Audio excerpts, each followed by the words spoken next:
Nithyananda Paramashivoham.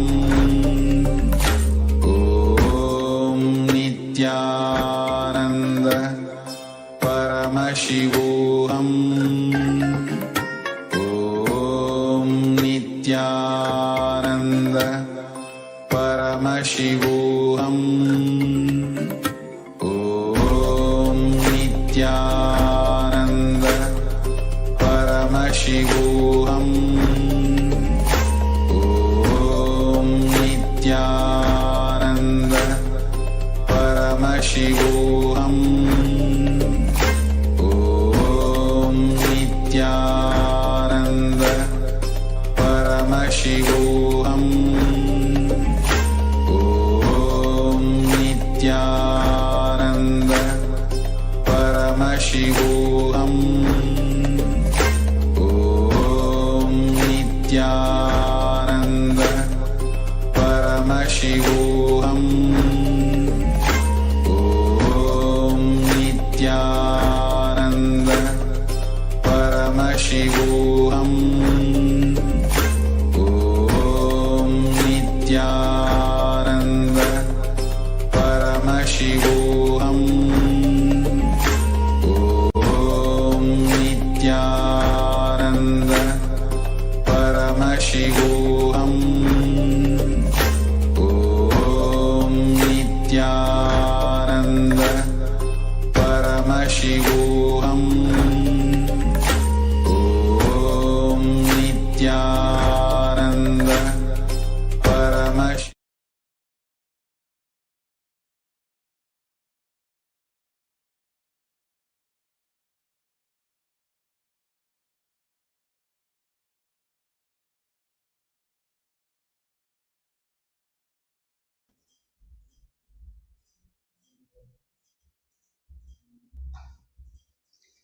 Nithyanandam, welcoming all the Paramashivoham Level 3 participants after the wonderful yoga session, Nithyananda Yoga, the Tritiya Vinyasa Krama, and following with a beautiful session of the power manifestation. Let's now begin the first session for today, where we'll be entering into seeing about the Kala Tattva.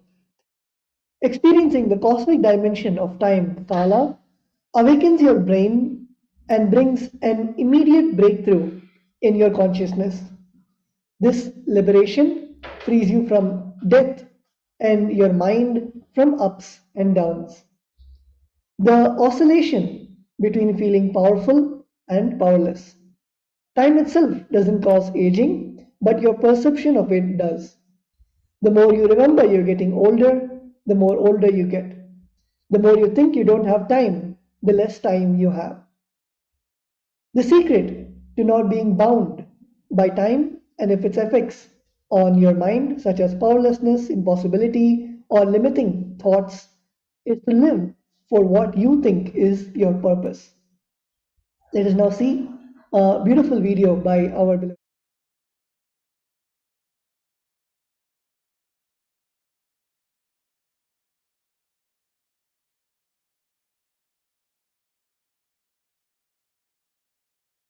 Bondage is not mandatory in Shaiva tradition. Actually, in the real cosmic spiritual tradition, which is Vaidika Saivam, Shuddhatvaita Saivam, in Vedic tradition, bondage is not mandatory. The unnecessary sanctity granted to the man-made laws is responsible for all confusions. Unnecessary sacredness associated to the man-made laws, unnecessary sanctity granted to the man-made laws is responsible for the confusions, and human beings started believing that bondage is mandatory. Not only bondage is not mandatory, it is actually non-existence.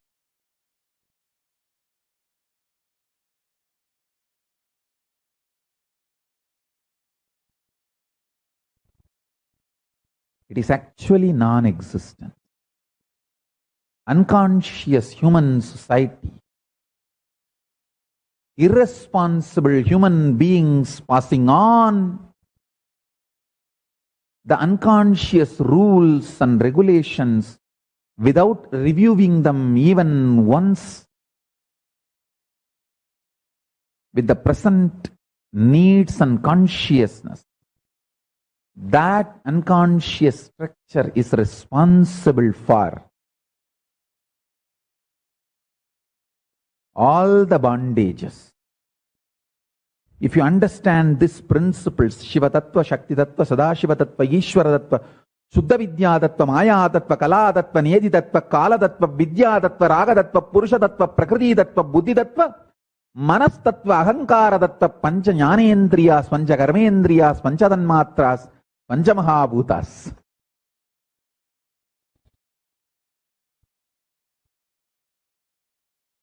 You will know bondage as a lie taught to you.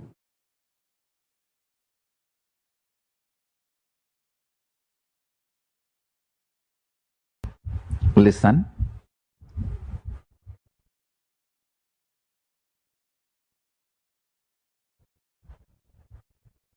The basic principle I want to explain is,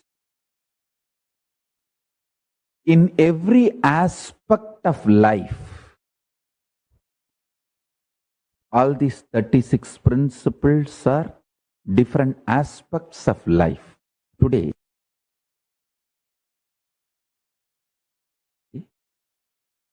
I am giving you an example of Kala Tattva, time principle. How an unconscious, ordinary human being, how they grasp time. Maximum they are able to grasp only these 3 units of time. Earth rotating itself, making one day. Chandra, moon, going around the earth, making 1 month. Earth going around the sun, making 1 year. Only these 3 basic units of time, unconscious human mind is able to grasp.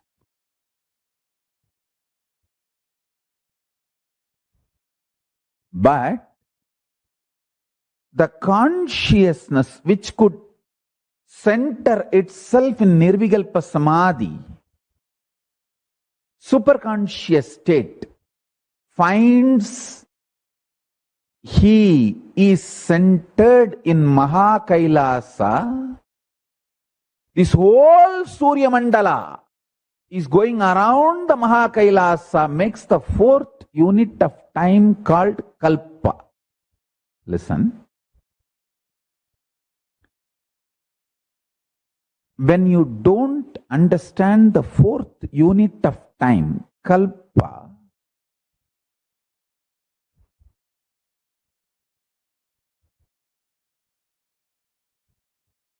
you start developing very narrow vision about time, life, about everything.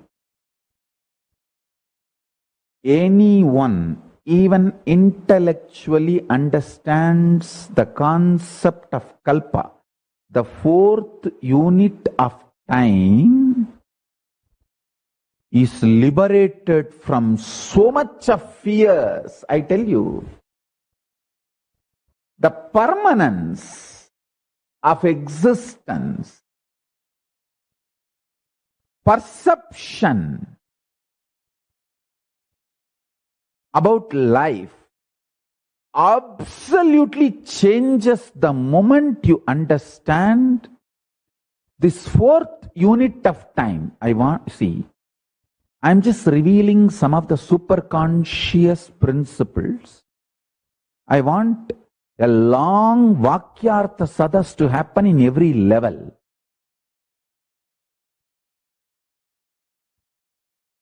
Understand? Because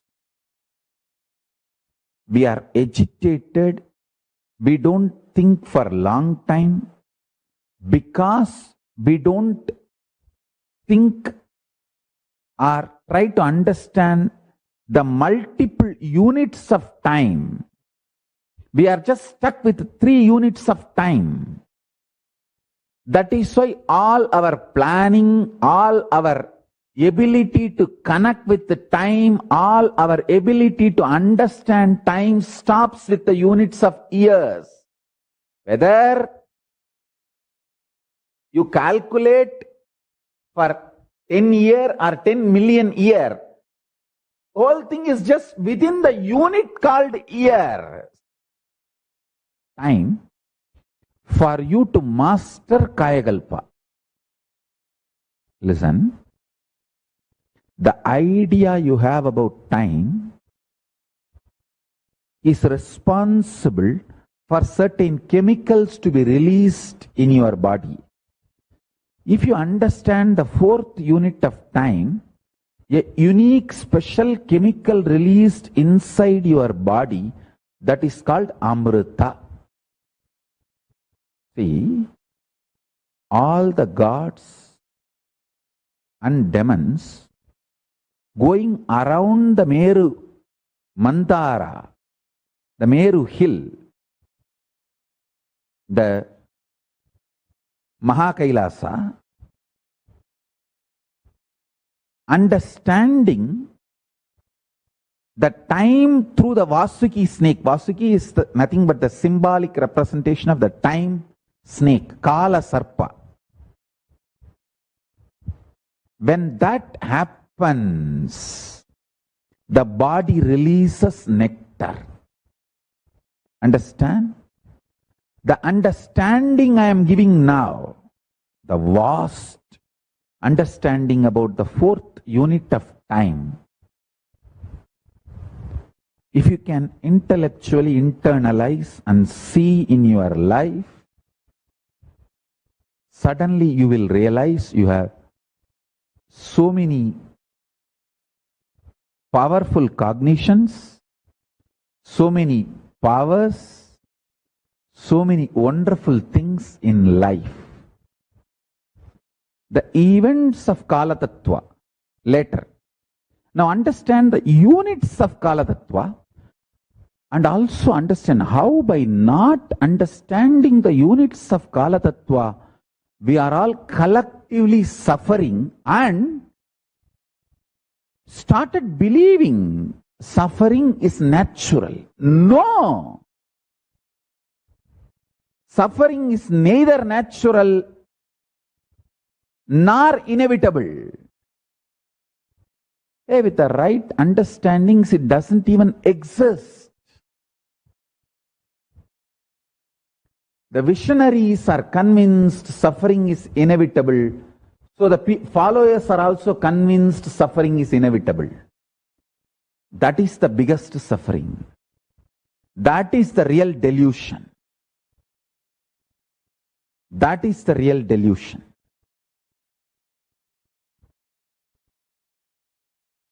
Now, let us look at only the 4th unit of time. The 4th unit of time is cognized by the mind which lives in Nirvikalpa Samadhi. And even if all of you have not achieved the Nirvikalpa Samadhi, if you understand the principles from a person who lives in Nirvikalpa Samadhi and makes that as a lifestyle, you will enjoy all the benefits of the Nirvikalpa Samadhi. For example, Einstein's theory. All of us may not understand, but many benefits derived from that theory, we are all enjoying in our life because we decided to accept his theories.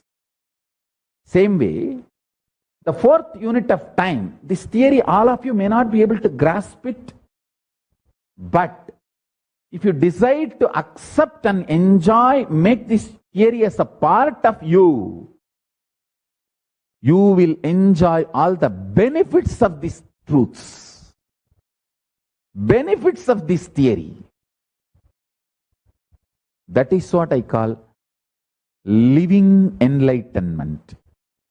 Till you realize personally, individually, as your own enlightenment, living it because your Guru has revealed it, making that as your vision because your Guru has revealed it, is living enlightenment.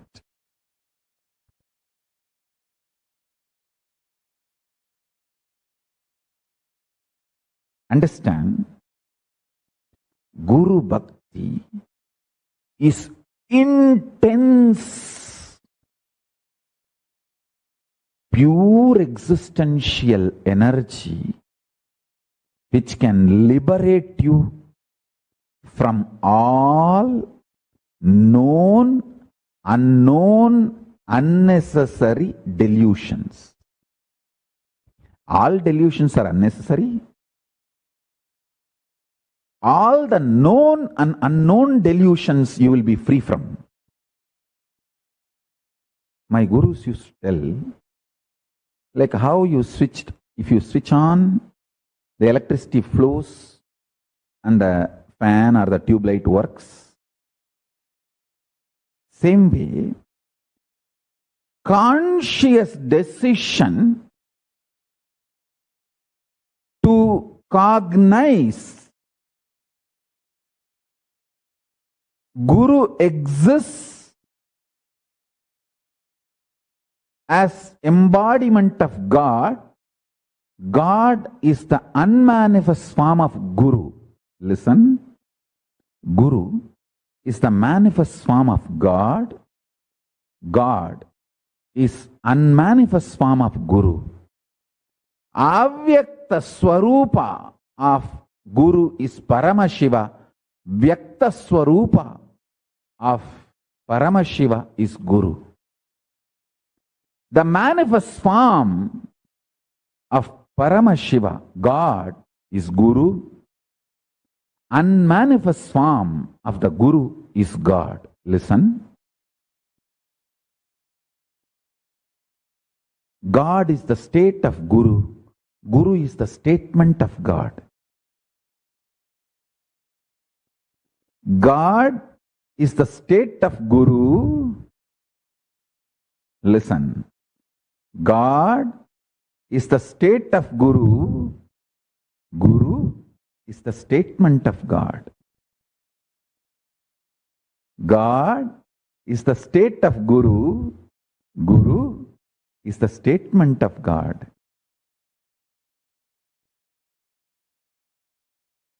Catch the statement and mudra both. God is the state of the Guru. Guru is the statement of God. The unmanifest of the Guru is God. Manifest of the God is Guru. Listen carefully. Decide to cognize. Guru is manifest form of Paramashiva. Paramashiva is unmanifest form of Guru. With this cognition, now sit, I'll give you the ultimate truths to liberate you from all delusions related to time. Listen carefully. Time is endless. Time is endless but not eternal. Time has no beginning, no end, but not eternal. Listen carefully. The world you are experiencing in your dream has neither beginning nor end, but it is not eternal. You enter into that world and come out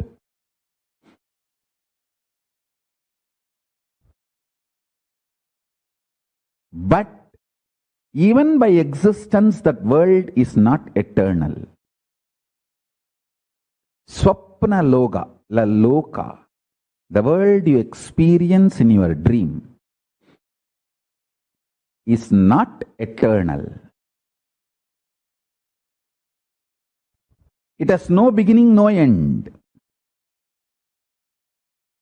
Its beginning and end are beyond your comprehension, but it is not eternal. Same way, time neither has beginning nor has end. Its beginning and end do not exist as you comprehend something beginning and ending. Same way, it is not eternal. Only Paramashiva is eternal. Everything else is anitya. Sutta Nitya is Paramashiva. The purely eternal, pure eternity is only Paramashiva. Understand? We all have different ideas, visualizations, identification with each of these technical terms. Each of these technical terms like a time, beginning, ending, eternal, ephemeral. We all have some ideas, visualizations. Time is beyond your idea of beginning and ending. Listen carefully.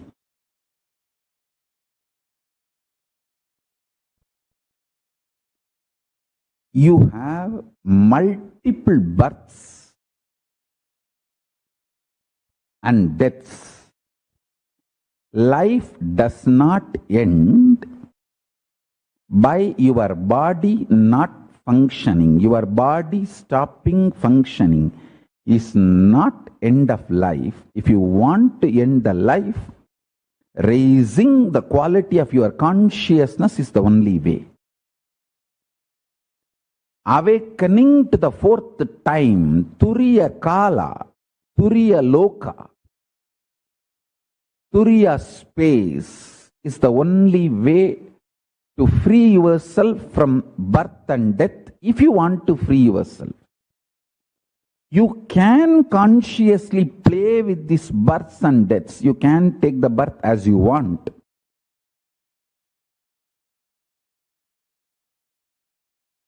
All the planets, spaces where living beings, conscious beings exist, have the capacity to divert, move their galaxies to avoid accidents, unnecessary collisions, or any other dangers.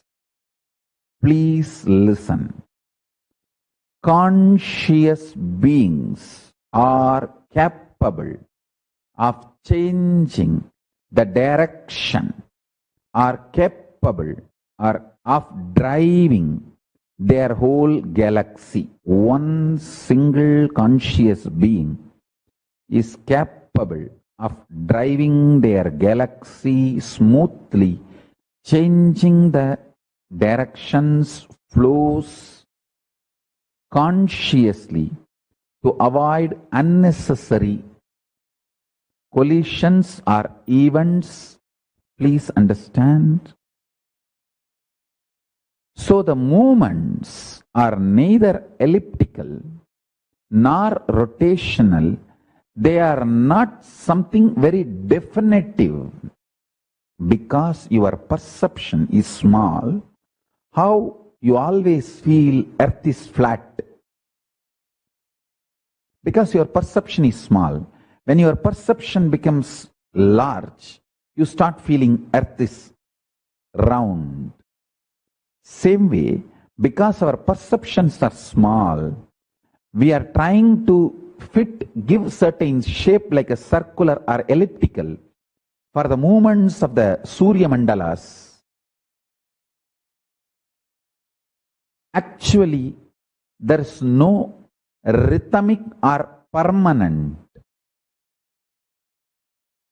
movement shape exists for Surya Mandala. So next, listen.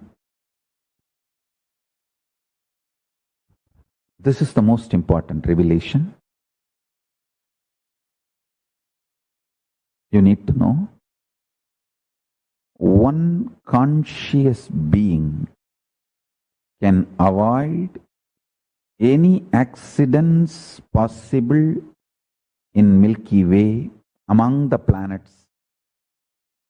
He can avoid any collision just by his existence. He can drive the planets. Please understand, I am talking sensibly.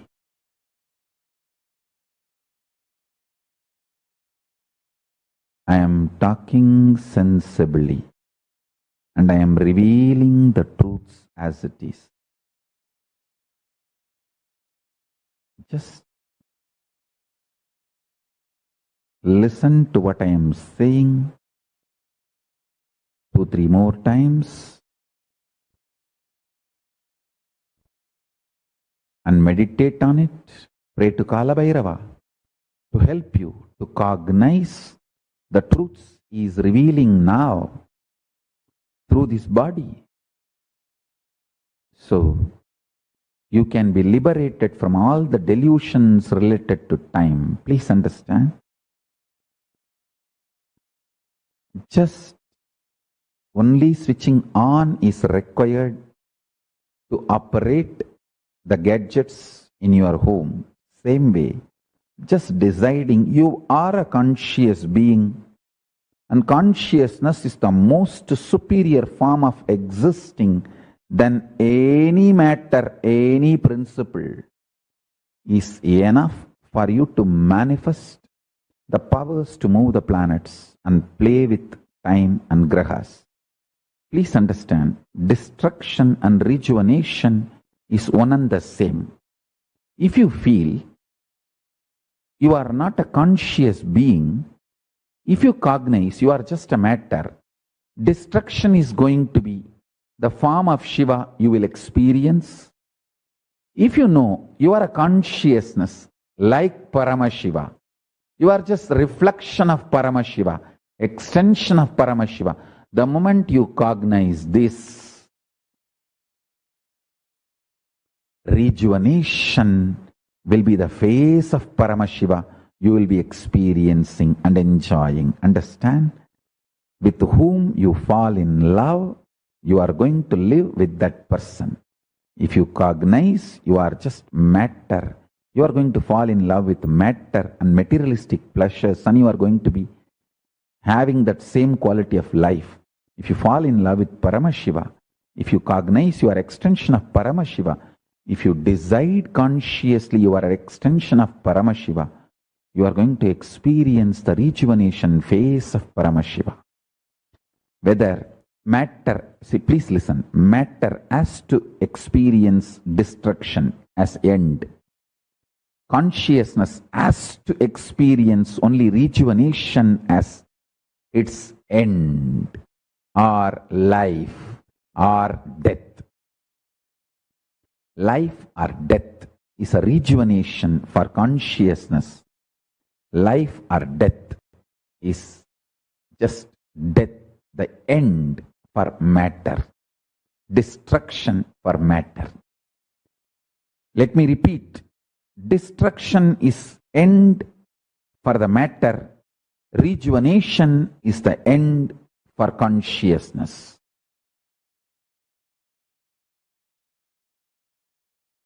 Listen. Time, Kala Tattva, principle of time.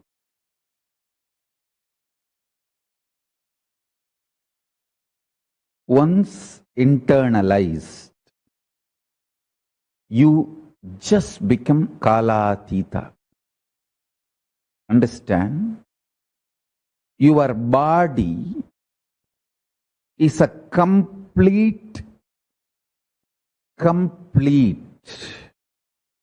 listen to this word, complete mechanism to convert any powerful cognition into power.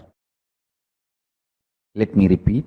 Your body, which is alive, if you are listening to my satsang and you are able to cognize, you are alive. Your body, which is alive, is a complete mechanism. The mechanism is perfect and complete and capable of converting any powerful cognition into powers. Listen. Now listen intensely.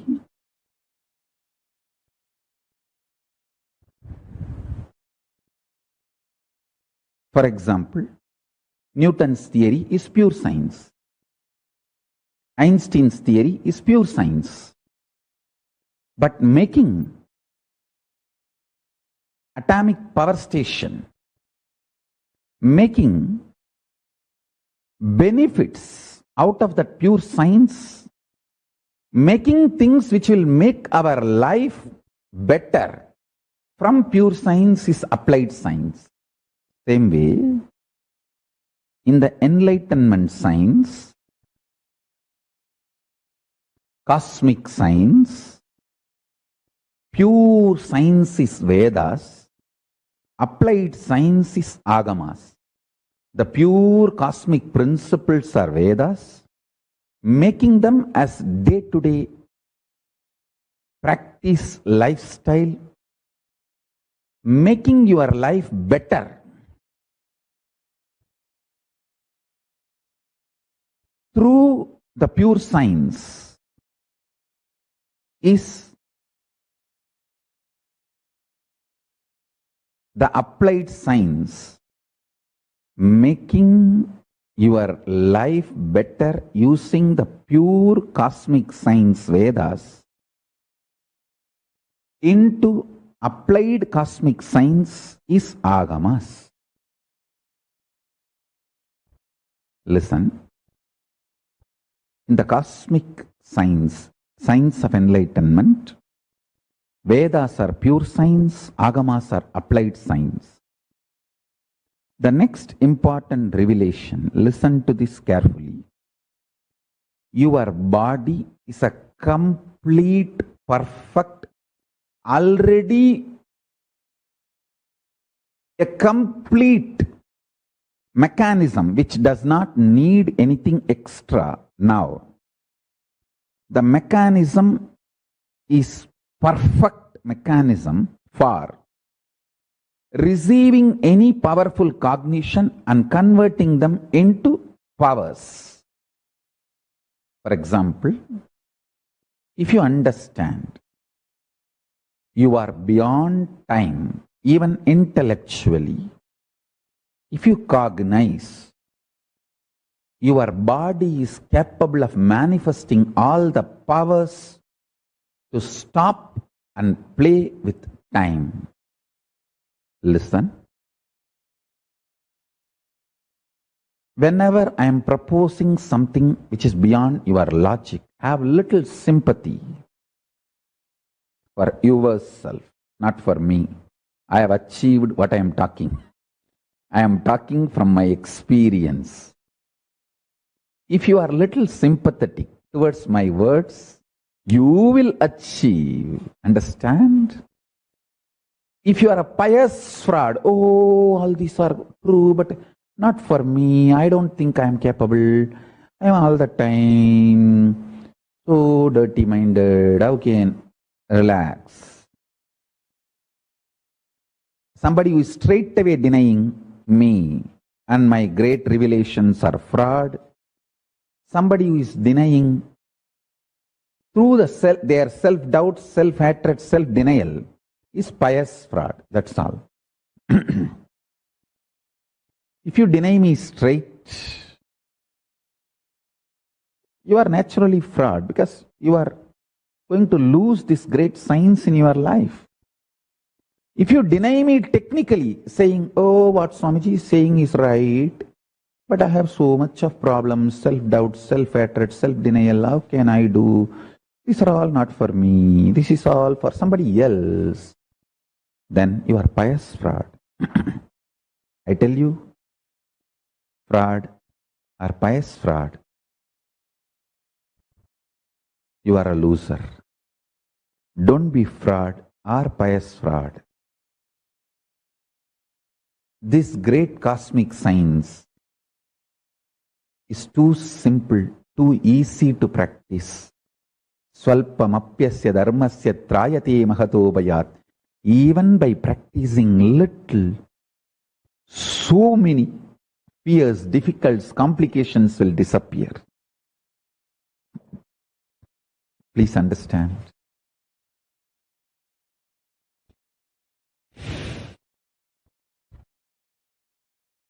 Real enlightenment science is far more superior and powerful. Far more superior and powerful.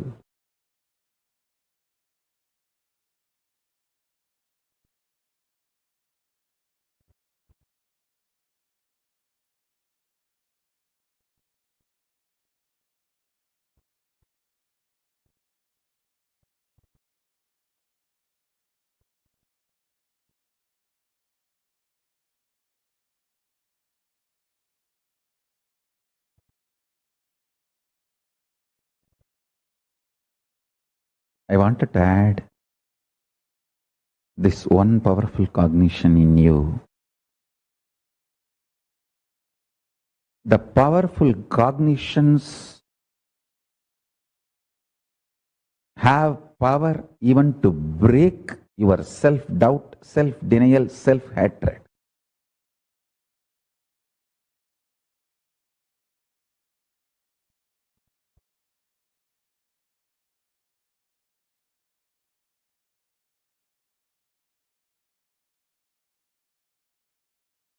Your decision to cognize Guru is the statement of God.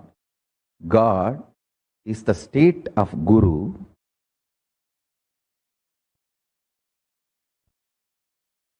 Completes, clears almost all difficulties and complications you will face in your day-to-day life.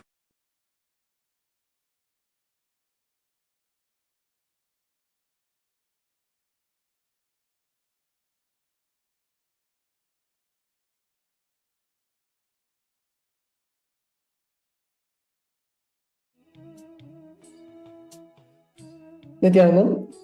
So that was such a beautiful introduction, an explanation, satsang given by Swamiji about the Kala Tattva. Let us enter into the internalizing exercise where we're going to dig in deeper and understand, do the manana on what Swamiji has told. So if you see the normal unconscious human beings, they grasp only 3 units of time. The first one is the earth rotating around itself, making 1 day. The moon, Chandra, rotating around the earth, which makes 1 month. And the sun, the earth going around the sun, which makes 1 year. Based on these 3 units, you develop a very narrow vision about time, which stops with the unit of year, even if you're planning for 10 million years. The consciousness which can center itself in Nirvikalpa Samadhi, the superconscious state, can grasp the 4th unit of time, which is called Kalpa, which is the time taken for the whole Surya Mandala, the solar system, to go around KAILASA. Once you grasp, your body is a complete mechanism to convert any powerful cognition into power. By not understanding the Kala Tattva, we experience all the sufferings. Even visionaries are convinced that suffering is inevitable. This is the real delusion. Because when you know that your whole life is just limited to either 1 year or 100 years or even a million years, you do not even cognize the level of the expansion or level of problems, the day-to-day problems, which you yourself exaggerate and make it real. Even if you're not experienced Nirvikalpa Samadhi, even if you just intellectually understand the fourth unit of time from a person who lives in Nirvikalpa Samadhi, our beloved Swamiji, and make that as a lifestyle, you will go beyond time and enjoy all the benefits of Nirvikalpa Samadhi and be free from all your sufferings. So let us now take a few moments to share your understanding of the Kala Tattva that you had from our beloved Swamiji. And with this powerful cognition, just in a few moments, we'll be entering into the power manifestation segment. As we just understood, just by having this powerful cognition within us, that time is not just 1 year or a million years, but it is the fourth unit of time, which is Kalpa, which is completely into the next level. Just by intellectually understanding this truth, your whole inner space expands and you start manifesting the powers of Paramashiva. So with this, let's now move into the power manifestation session.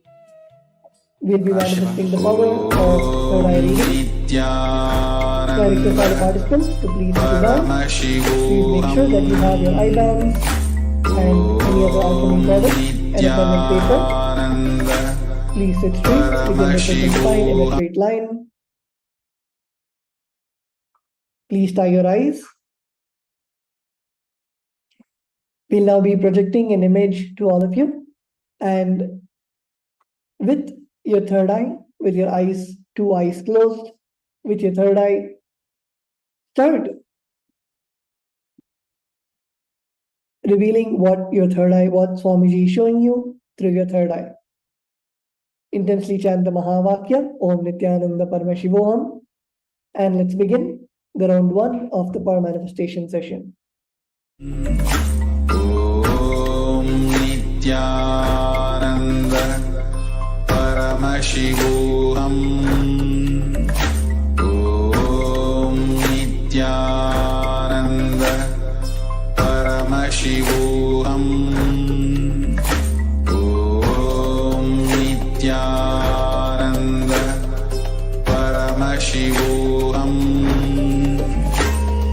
Om Nithyananda Paramashivoham. Om Nithyananda Paramashivoham. Om Nithyananda Paramashivoham. Om Nithyananda Paramashivoham. Om Nithyananda Paramashivoham. Om Nithyananda Paramashivoham. Om Nithyananda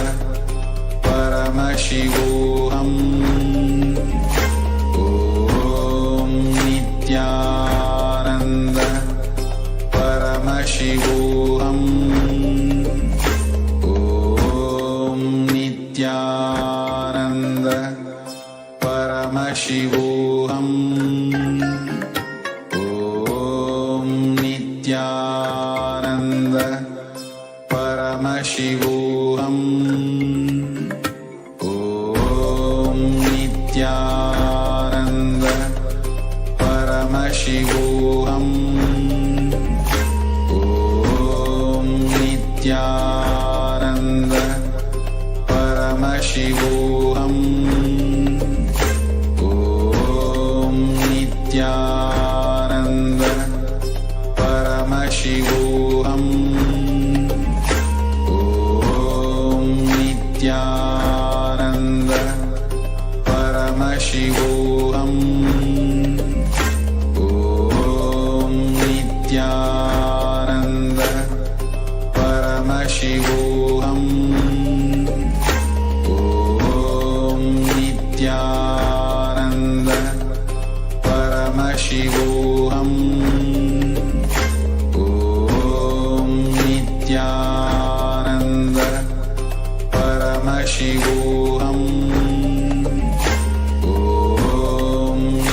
Nithyananda Paramashivoham.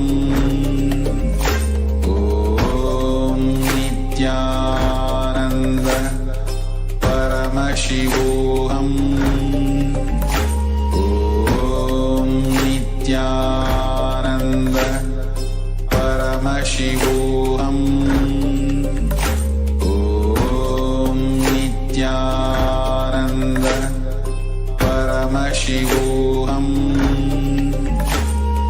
Om Nithyananda Paramashivoham. Om Nithyananda Paramashivoham. Om Nithyananda Paramashivoham. Om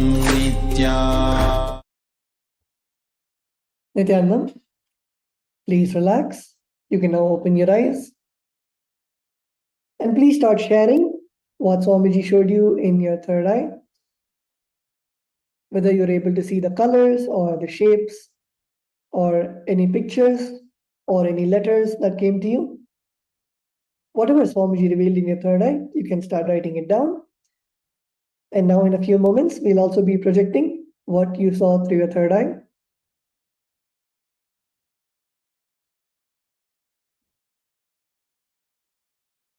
So as you can see, the picture which was projected to you is now being shown to you. It is a picture of a Ferris wheel and the sky in the background. You can see the rays of the sun, the clouds, the sky, and the whole background of the picture. So if you're able to see any of the shapes or colors, or even if any letters, it is wonderful. You have manifested the power of third eye. You can also post it in the YouTube comment section and in the Zoom chat, what you were able to see. And with that, we'll be entering into the next segment of the next session of the Jnana. The previous session, we saw about the Kala Tattva, which is basically understanding the higher dimension of time. In this session, we'll be entering into the deeper and deeper truths about time and how we can conquer time and not be bound by time. Many of us in our daily lives, we keep saying, I don't have time, or time is too short. We feel bound by time instead of using time itself as our power. So let us now receive the truths directly from Swamiji on how we can conquer time and overcome the bondage of time.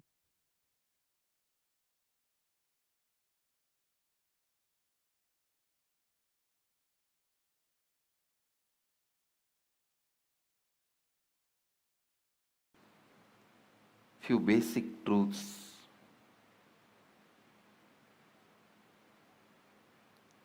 Please understand, every sacred secret, every sacred truth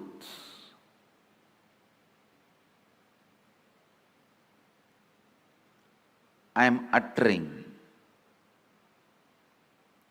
every word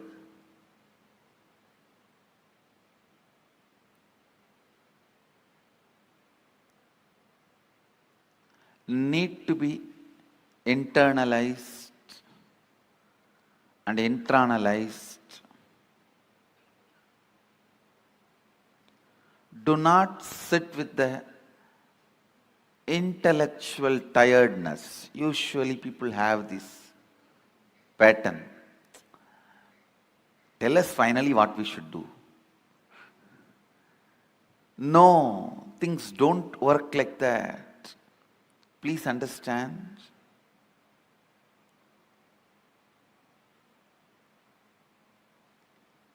Every word I am uttering matters. The first truth. Time is a matter.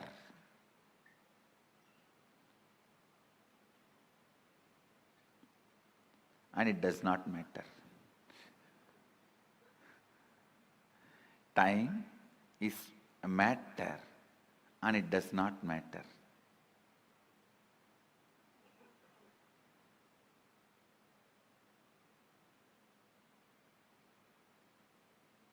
You can manipulate it as you can manipulate your body. Understand? You can make your body big or small with certain practices, diet control. You can manipulate it. You can play with it. Same way, you can play with time. You can play with time. How? We will see next. But some of the basic truths, you can play with it. Please listen.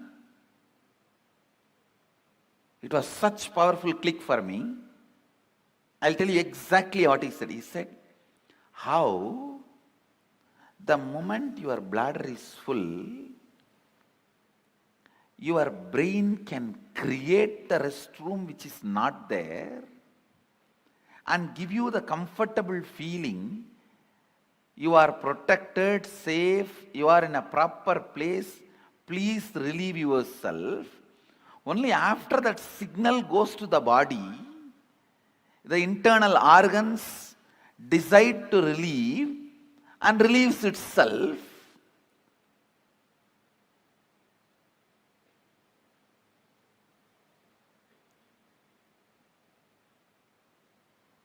The pressure inside you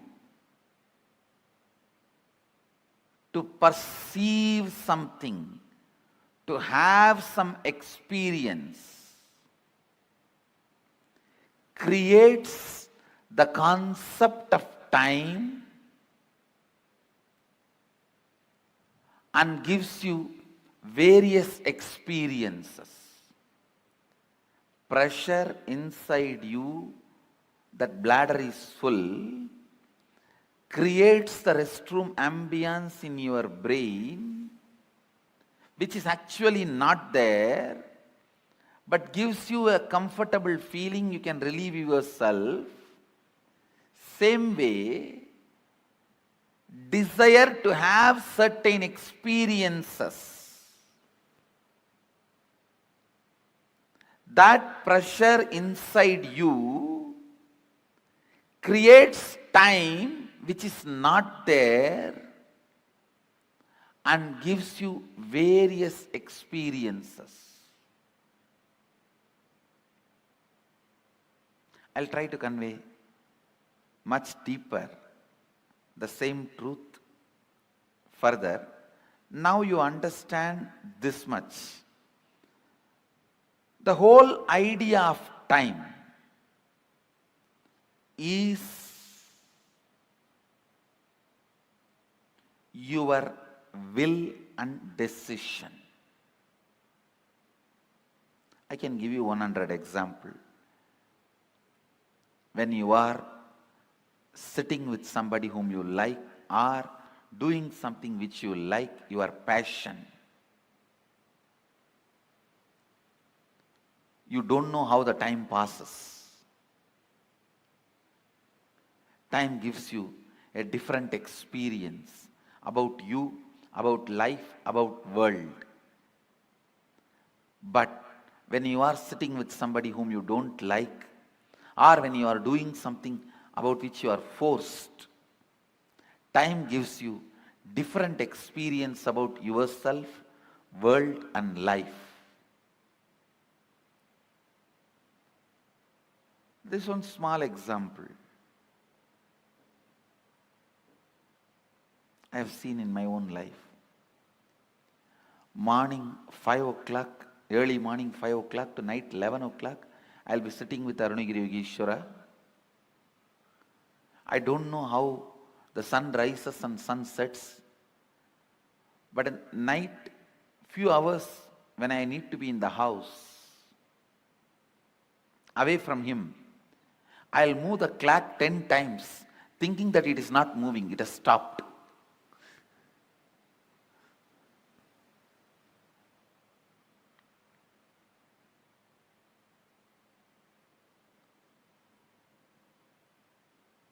I'll feel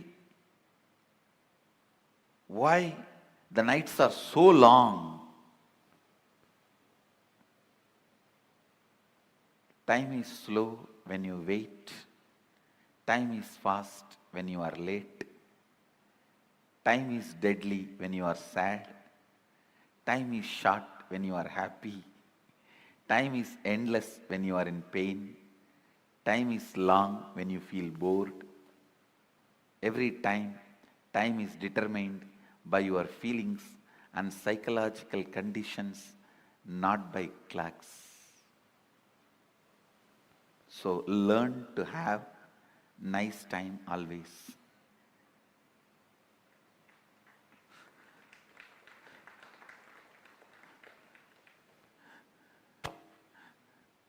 Whatever now I am sharing, most of you may know that ideas, nothing new. But I am trying to set the context so that I can lead you into the deeper understanding, especially the experience to make these understandings permanent.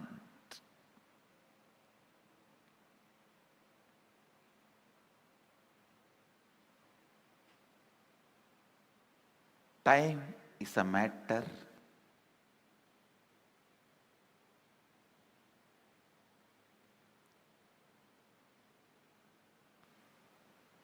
it does not matter.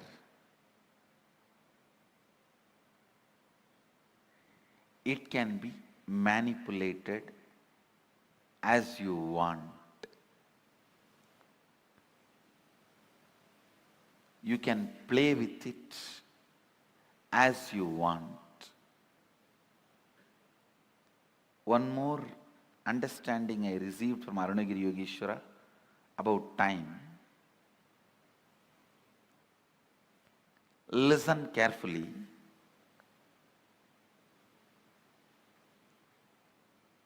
The whole life is just a vast canvas. Space is the canvas.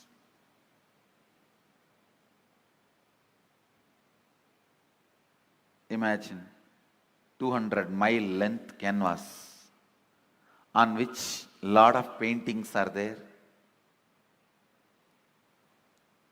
The paintings which you already perceived is called past. The painting you are perceiving is present.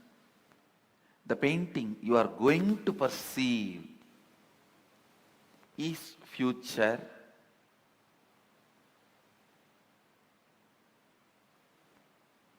But the truth is all three exist. All three exist.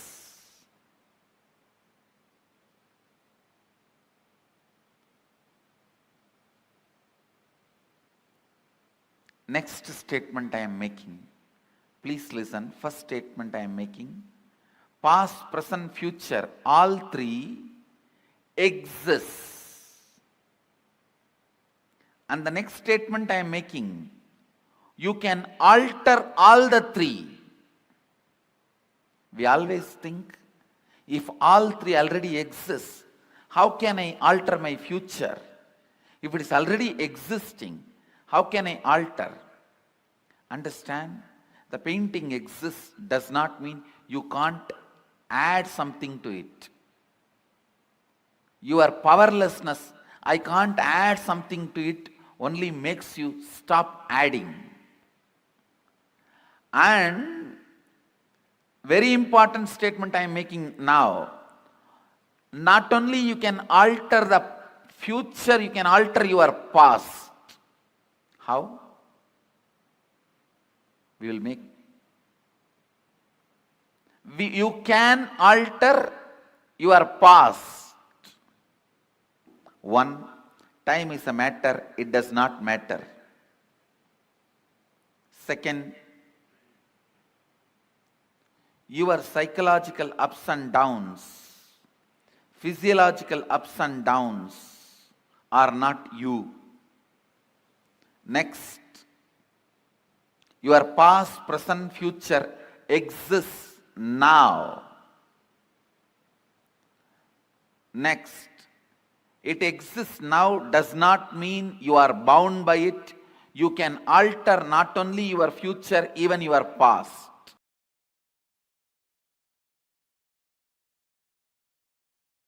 I had a fortune of meeting a great Paramahamsa. His name was Sundananda Swami. He was from Ramakrishna order in Mangalore. Now he is no more, he left the body. In his room he will have 25 clocks. One will show 8:30, one 9:10, another one 1:30, another one 2:40. Like this 25 different times. I used to ask him, Maharaji, why this is an elderly person. Maharaji, why like this? So many clocks with so many time. What is actual time? He will say, hey, Koka. Koka means in Bengali, small boy. He will say, hey, Koka. Whatever time I want, I will keep that clock as a real time. It was very shocking. And he was head of the mud monastery where so much need to happen as per the chronological clock. But he was always making everything happen. The absolute freedom from time. Listen. Consider this line, straight line, as present moment. Now. Every thought happens between past and future. Please listen. Actually, from morning I am giving you different truths about time. Now all those zigzag puzzles will fall in place if you just grasp this one. All thoughts, it can be as simple as feeling like having a cup of tea, or as complicated as politically strategizing for some victory. It can be as simple as wanting to have a cup of coffee, or as complicated as political strategizing for some victory. Any thought, thought means movement between past and future. Thought means nothing but you move to the past and future. This is past. Let's consider this as past and this as future.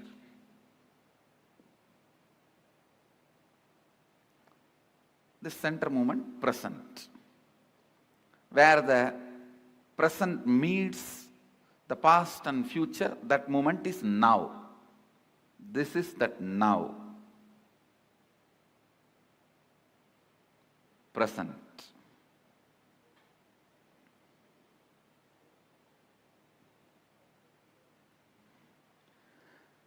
Understand, if these lines symbolically represent time, means this board is the space. Symbolically, this board represents space. On space only the whole time happens. Space is the most subtlest matter on which the play of time happens.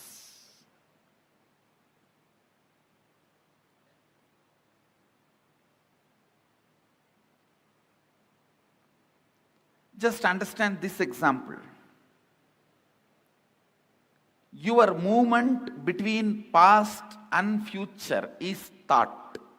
Like you jump from here to there to here to there to here to there to here. That is what I call your perception about you, life, your existence. Your existence is nothing but the movements. Because till you know your real reality, as of now, whatever you know about you is nothing but your thinking. Am I right? Is there anything you know about you more than your thinking? Anybody?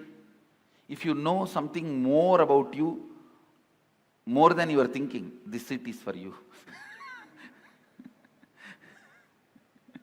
See, whatever you know about you is all based on your thinking. So, I can very comfortably assume your thinking is your reality as on now. Am I right? So, it is all about you jumping into the past and future, past and future, past and future. That's all is your thinking. That's all is your, what you call as you.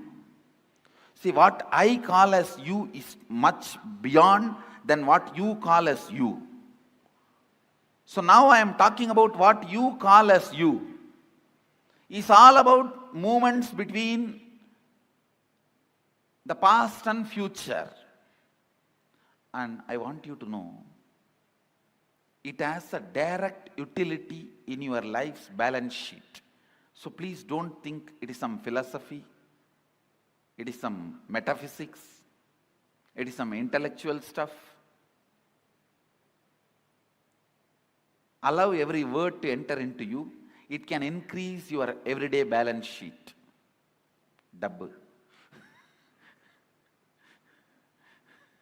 It can increase your everyday balance sheet. So allow this understanding to set into your system. I can make you alive.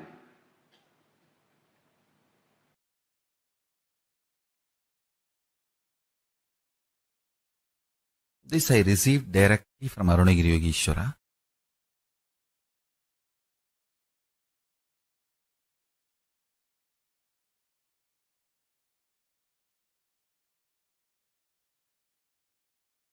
Listen carefully. Your inner space. What do you call as you? Tahara Akasha. Taharakasha. It's a Sanskrit word. What do you feel as you? Inner space. Pratyagatma or Takarakasha. Takarakasha is a more precise word.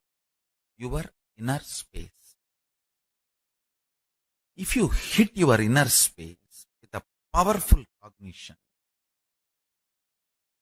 that powerful cognition explodes as power, awareness, pure consciousness, super consciousness, higher level of existence in you.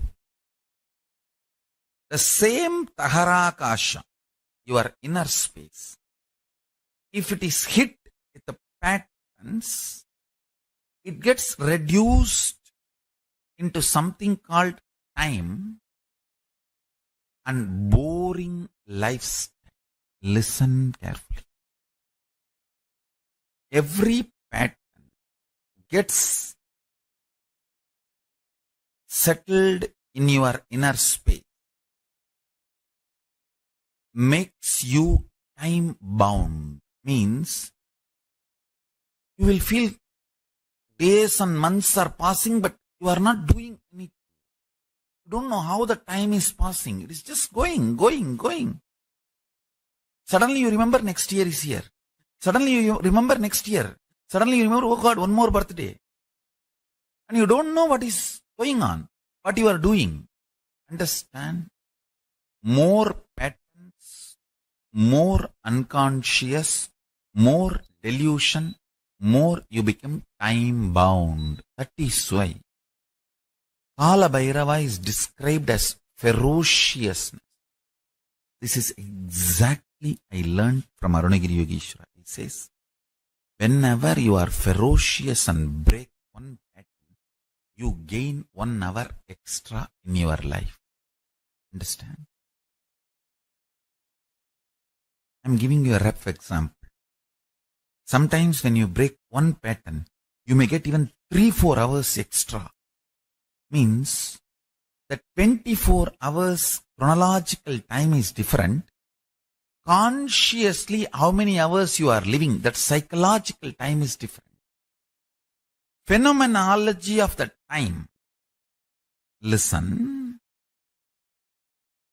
In reality, chronological time does not matter for your existence because you are a conscious being. A being just takes birth, eats, reproduces, ages and dies. For that being, chronological time is enough. But you are not that kind of a being. You are a conscious being. You have a purpose to exist. You feel desire, fear, greed, wanting, not wanting. You have choices. And you feel your freedom to choose. Understand? The moment you feel you have a will, you are a conscious being. So how many hours are available for your consciousness, your awareness? That psychological time matters. Every time you are ferocious and break a pattern, you gain time. You gain conscious extra. Conscious longevity. Understand?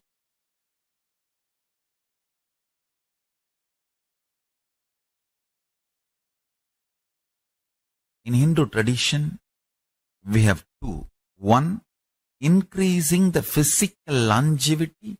Another one, increasing the conscious longevity. Veda, Ayurveda. Ayurveda is all about increasing the physical longevity. Body functioning with health for long period. Veda is all about consciousness functioning more. Understand? Every time you break a pattern, you have more psychological time available to you.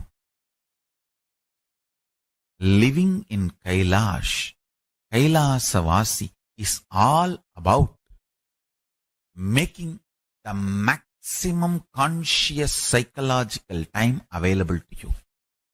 Of course, I do work on your body, detoxification, giving you the best organic food and make your body also live long.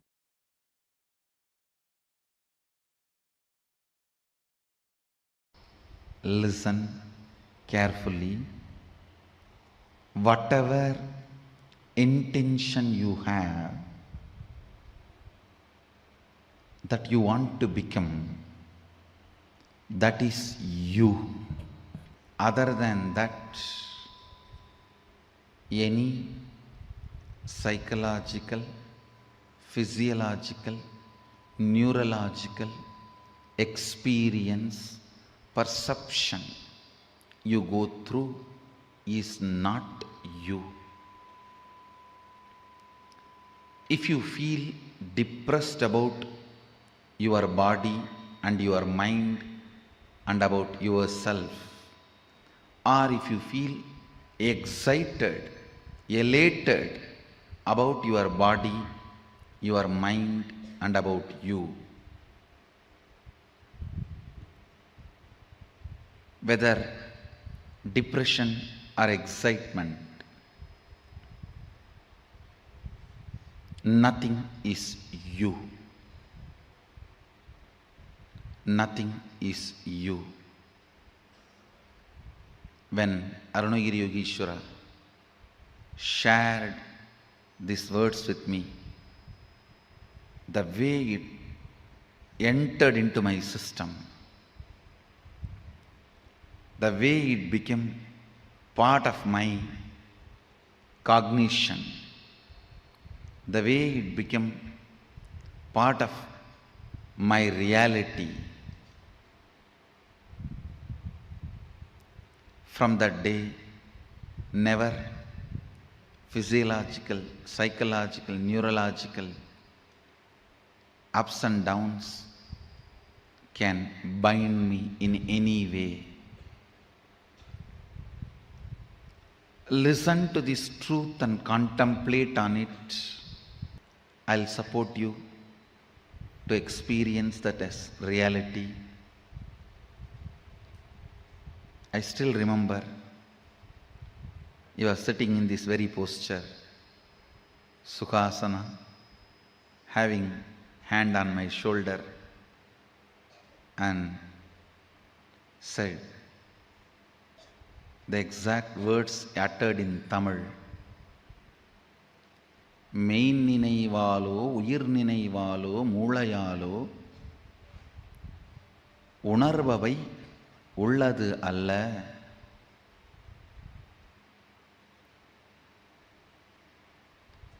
I know for sure, even if you are a Tamilian, you can't understand these lines because it is classical Tamil. I asked him, then what is me?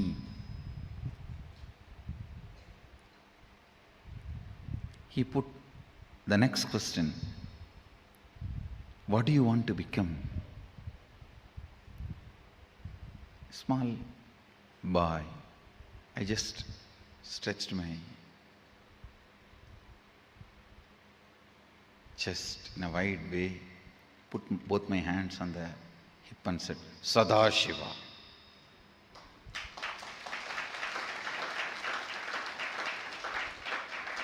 Whatever I heard from the temple lectures, satsangs, pravachans, books, that is what I know as ultimate. So I put both my hands on the hip and said, looking into his both eyes, said, Sadashiva. And already his hand was on my shoulder.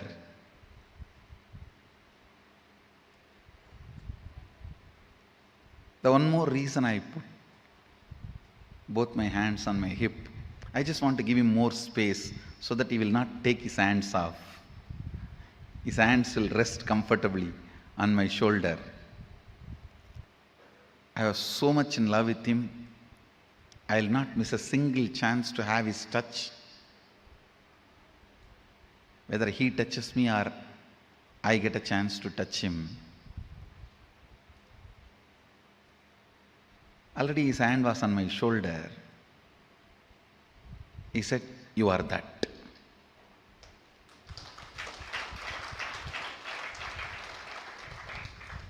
It was so clear, I can see. It's directly from his third eye to my third eye. There was no questions doubts after that. He himself explained,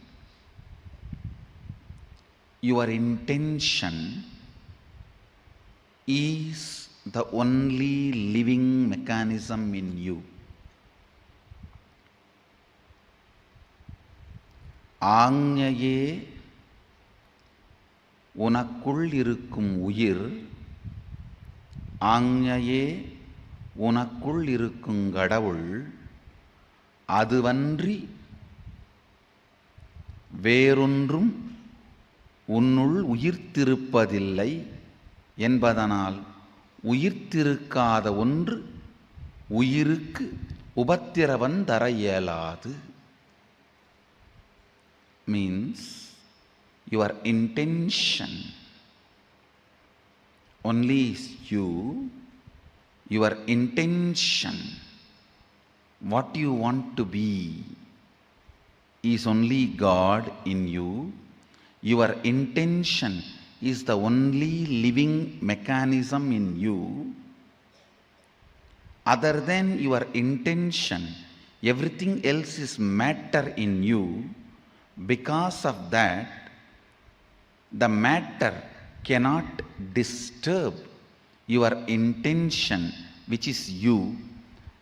You cannot be controlled, affected by the matters in you. Meditate.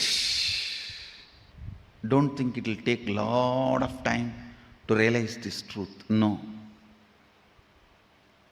I did not put all my self-effort and realize this truth. I got it as gift. So I commit with you guys. I'll give it as a gift to all of you.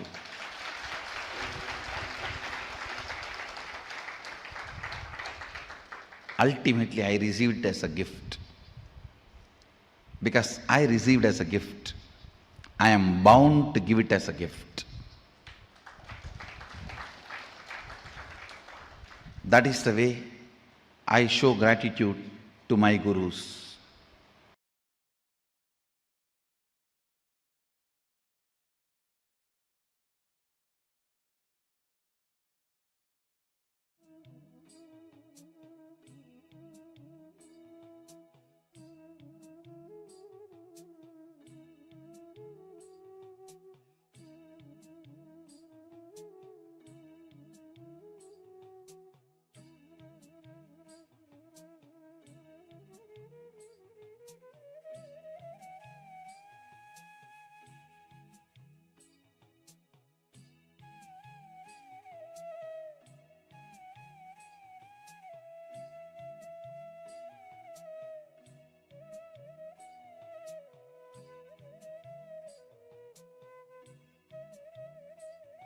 Nithyananda, that was such a beautiful segment where Swamiji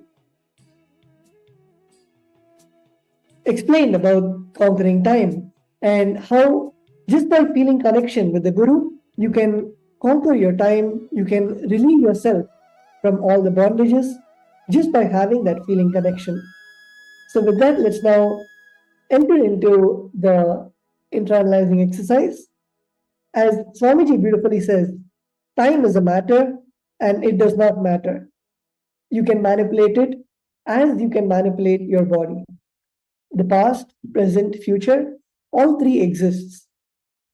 Exists now does not mean you are bound by it. You can alter not only your future, even your past. And changing the past, changing your future is the reality. All of us can see this experientially. I'm sure many of you have gone through the Samskara Dahana Kriya and the completion process where you can actually see the way that you looked at your past before completely changes to the way that you look at your past right now. So take a few minutes, recollect right elaborately, recollect at least 2 or 3 incidents for each of these concepts. When time was too long, like for example, you're in an examination hall and you're writing your exam and you do not know what to write, and at that time, you're just waiting for the examination to finish and the time goes by really slow.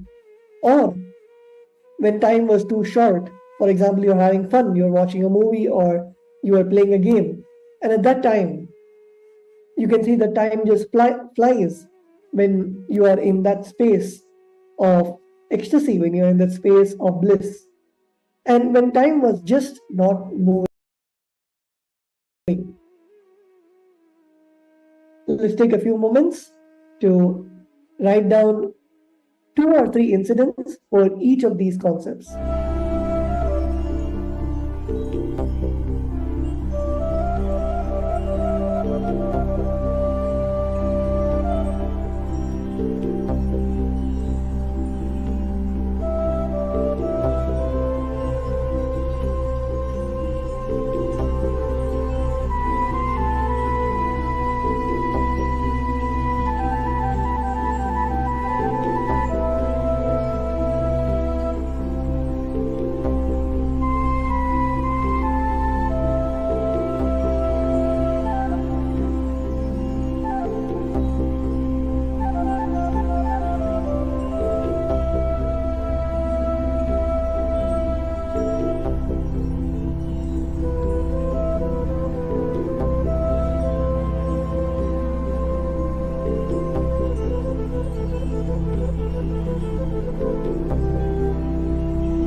Nithyananda, hope all the participants have finished writing.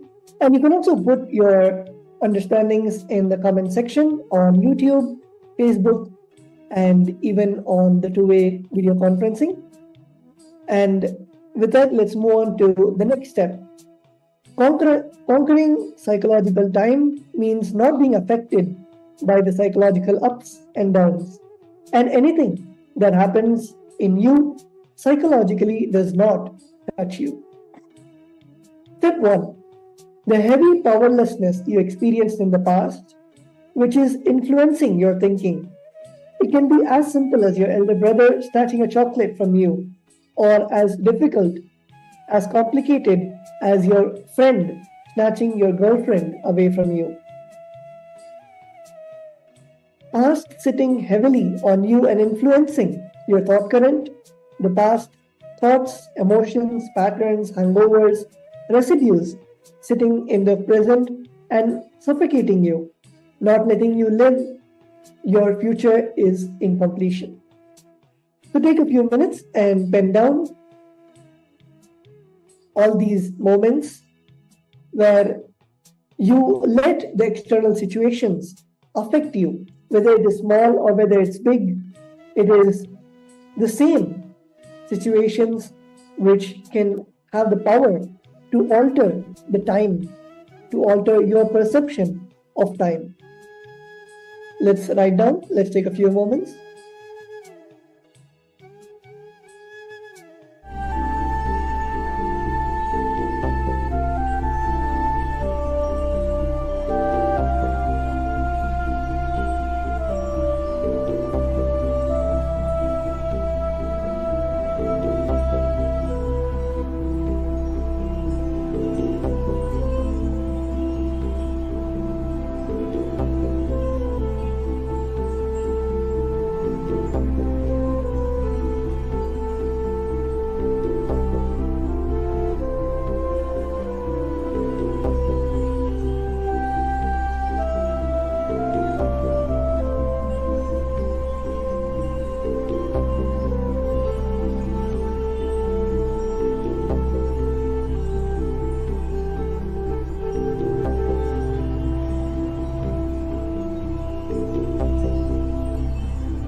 Nithyananda, hope all the participants have written down the step 1.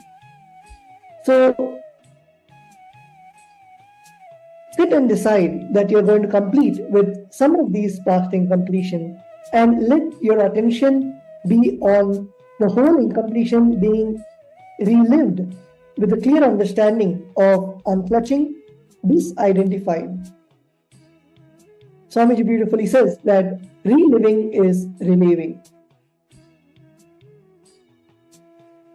Why that happened? Because it is happened with that understanding. Do not put any of your own cognitions or add any of your justifications to the incident, and just look at the incident from a third person, from an unclutched space, and let the whole incident go through. You do not have to justify for yourself or justify for others.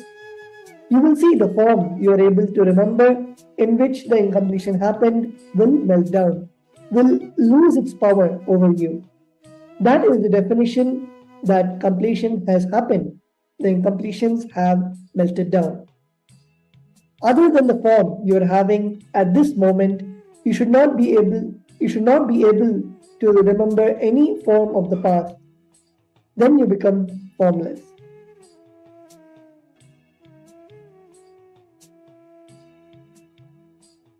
So with this powerful cognition, with this completion that has happened in all of us, with that new space, the new you, let's now begin the power manifestation session. We'll be continuing with the power of third eye reading. I request all the participants to please settle down. Please have your eye band or a cloth to cover your eyes. Make sure that completely you're sitting in a space of restful awareness. Tie your eyes. Focus intensely on the third eye. Chant the Mahavakya, Om Nithyananda Paramashivoham. Intensely ask Swamiji to reveal what will be shown to you through the third eye. We are now going to manifest seeing the letters blindfolded. We will now be projecting the letter to all of you. Intensely chant the Mahavakya, and let's begin the round 4 of the power manifestation. Om Nithyananda Paramashivoham. Om Nithyananda Paramashivoham. Om Nithyananda Paramashivoham. Om Nithyananda Paramashivoham. Om Nithyananda Paramashivoham. Om Nithyananda Paramashivoham. Om Nithyananda Paramashivoham. Om Nithyananda Paramashivoham. Om Nithyananda Paramashivoham. Om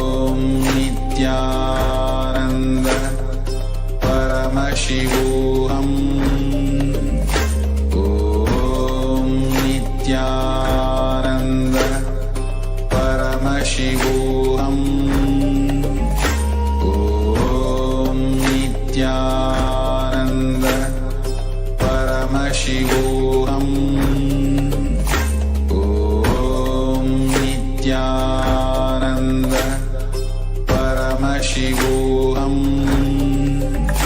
Om Nithyananda Paramashivoham.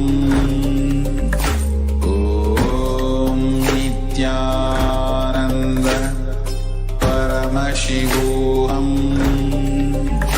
Om Nithyananda Paramashivoham. Om Nithyananda Paramashivoham. Om Nithyananda Paramashivoham. Om Nithyananda Paramashivoham. Om Nithyananda Paramashivoham. Om Nithyananda Paramashivoham. Om Nithyananda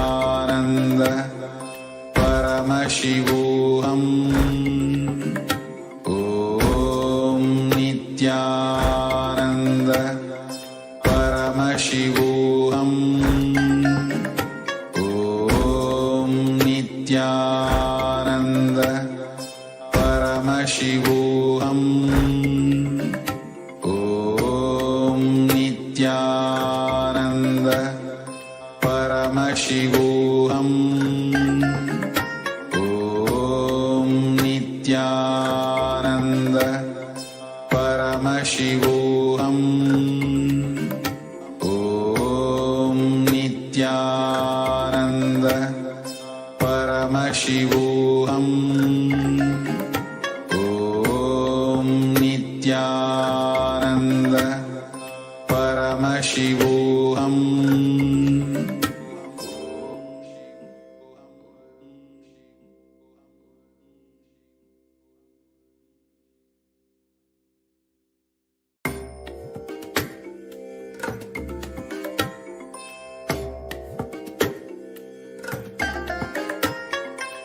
I bless you all.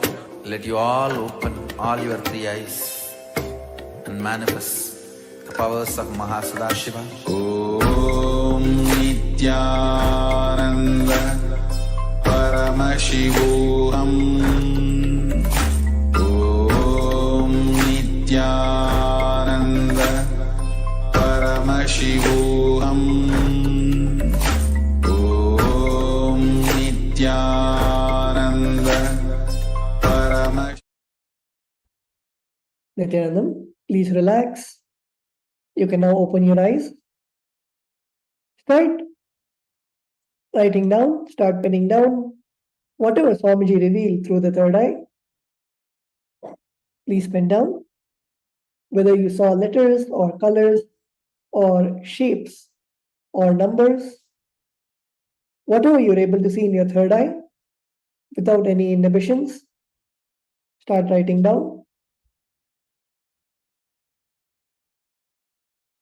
We'll now be projecting the image that we showed to all of you. So this is the image of a few color pencils. You can see that it has the colors of almost all the colors. And if you are able to see the colors or any of the details in the picture, you can start penning down, and it is beautiful that you have manifested the power of third eye reading. And also don't forget to share this experience, share your experience of the completion that happened in the session, and also the power manifestations that is happening with the blessings of our beloved Swamiji through social media, whether it is in the YouTube comments or making a post and tagging Swamiji's profile so Swamiji can bless all of your experiences. Let's take a few moments to share our experience on social media before we enter into the next session for today.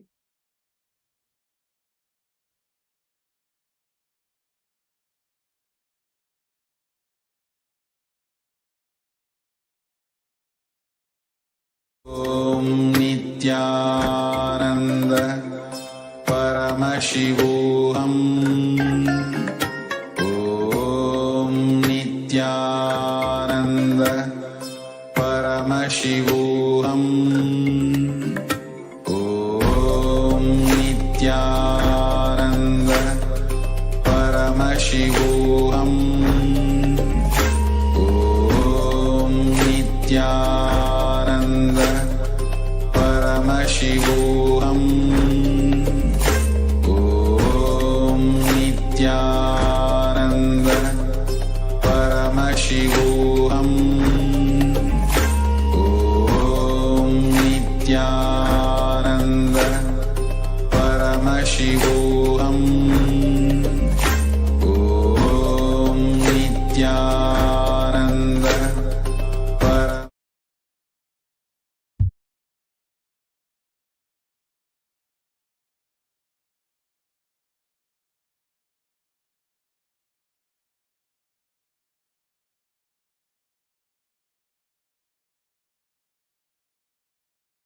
What is incompletion?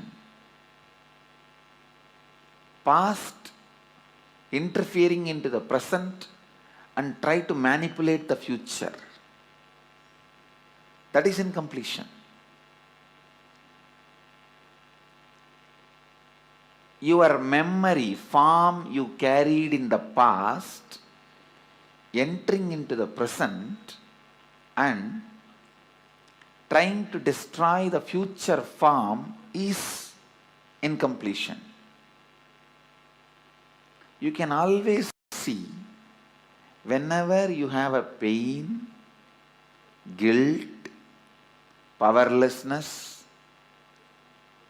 incompletion, you will be visualizing, imagining your own form in a deep suffering.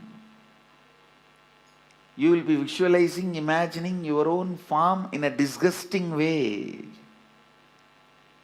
Look inside. Please understand, I am giving you a very deep insight.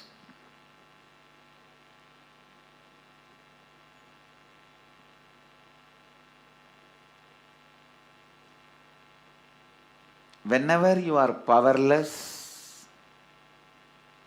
angry, violent, incomplete, look in, you will be remembering your own form from the past, which is actually you will be flashing your own photograph in your screen. Let me talk in the language of computer, you will understand. You will be running your own photographs in your screen, inner space screen, which is taken during the very sad, depressed moments.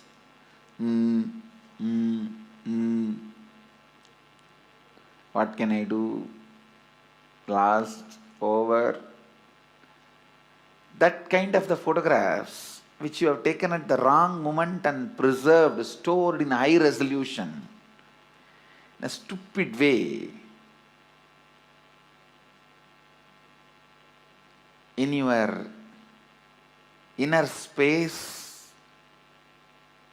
you will go on be replaying them. See, whenever you are powerless, you are not going to remember the full smile photograph of you or the ecstatic photograph of you. When you remember that, you are going to be in the space of completion.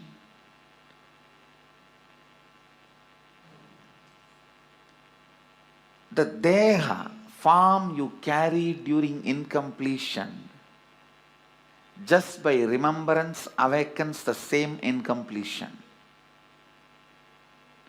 Understand? Just by remembrance, something can bring incompletion or completion.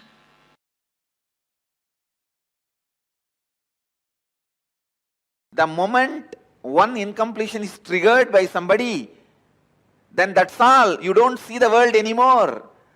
The world does not exist, only my world exists. That is what is meant by the great Mahavakya. Jagat Mithya. What you perceive as my world is Mithya. Because a small incompletion, the moment it got triggered, it gets triggered.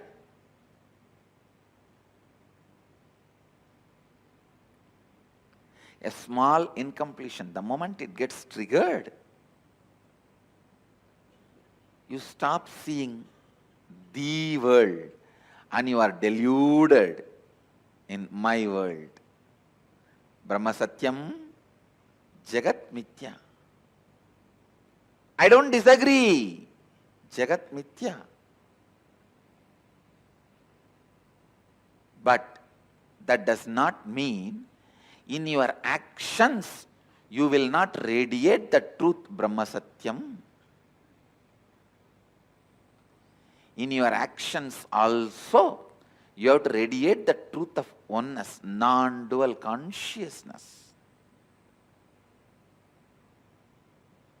While you are seeing your finance, your accounts, sitting with your auditor, do you feel that oneness without falling into the powerlessness? While you are sitting with a spouse and having a dinner or lunch, do you feel that oneness without falling into the powerlessness? When you are sitting with your team and discussing your corporate strategy, your office strategy, your consciousness, does your consciousness be established in that oneness and non-duality without falling into the powerlessness?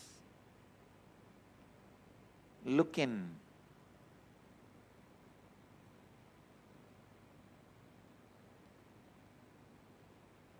Just your back pain disappearing is not the result of Advaita. All the pain which you have hidden in your back should disappear.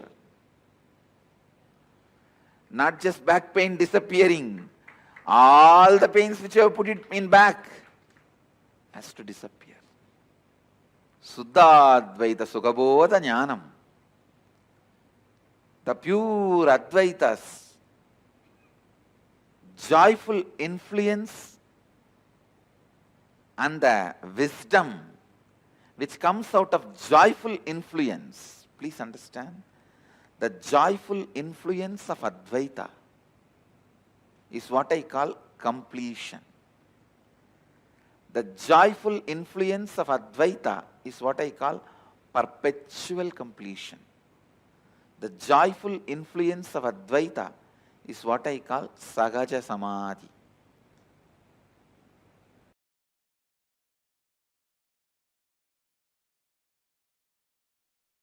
Paramashiva's own reflection, his own reflection in this universe is yourself. Yourself's original source in the parallel universe is Paramashiva. Listen.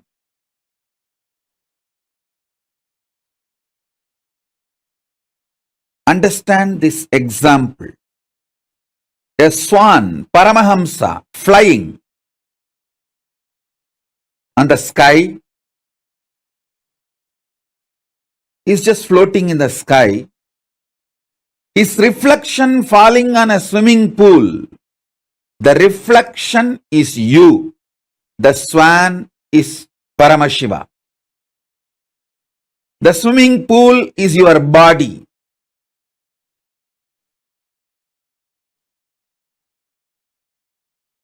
Understand, the moment reflection looks back to the source, it realizes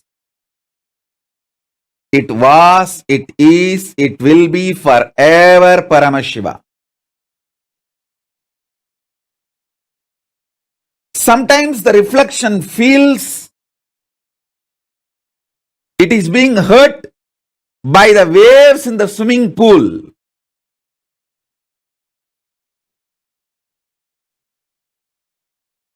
the reflection need to realize nothing in the swimming pool, even if the swimming pool is dried, it cannot hurt you. It cannot hurt the reflection, because reflection is centered in the source. You only have two choices. Either you can enjoy you being a reflection, or you can go back to your source. Beautifully, Paramashiva explains to Devi, anything goes circular. Listen, anything goes circular, repetitive, is reflection of me. Even when it believes it is suffering, it cannot suffer. It can only forget its existence. In the delusion, it can force itself and imagine itself as if it is suffering.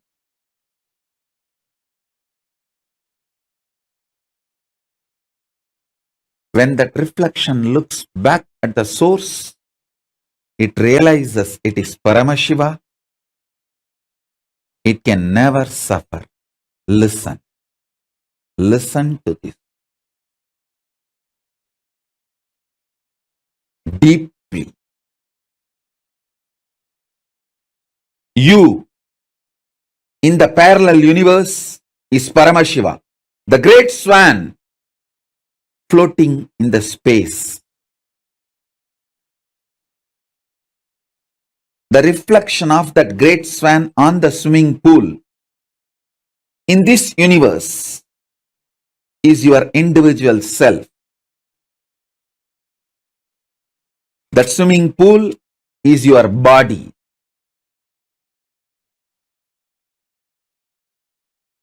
Anything which goes round, listen. Paramashiva explains so beautifully. I'll tell you in the modern language, whether it is an atom or known universes, everything goes round it is in circular motion in the space, in Chitagasha, conscious space. Anything, whether an atom or the known universe, everything is rotating in the circular motion.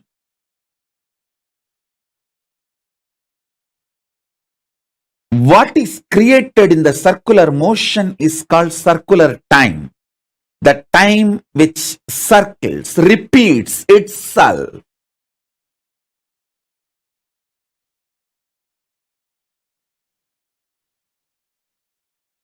You can see in your body, your hunger repeats itself. Your number 1, number 2, number 3 repeats itself. Your sleep repeats itself. Your patterns repeat themselves. Your decision to smoke, your decision to drink, your decision to be addicted to something, everything is repetitive. Understand? Anything which repeats is in the circular time motion. It is within the field of Nirantaratva but not Nityatva. It is within the field of Nirantaratva but not Nityatva. If you know, anything which repeats does not hurt you, cannot hurt you. You are liberated from time. You are liberated from Kala.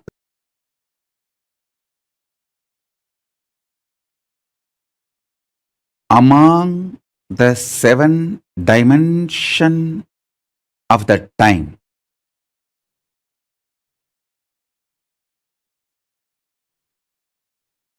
space before the past,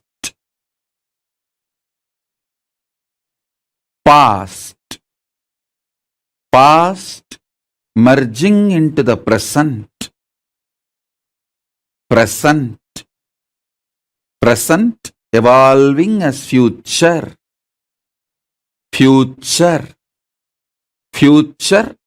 merging into the space beyond future. So totally in the 7, the space before the past and the space after the future is established in Nityatva, eternity, past, present, see, listen,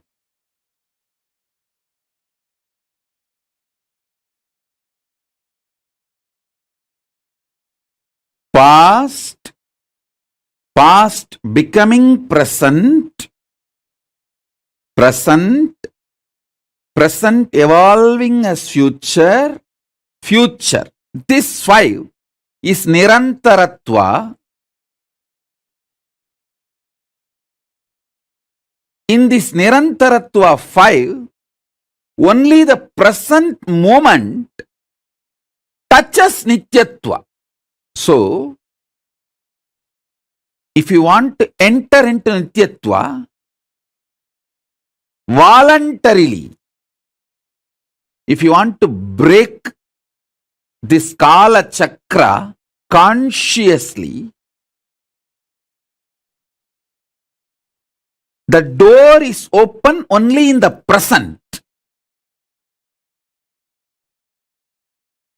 The cumulative effect of all the practices you did and the initiations you received enters into the present.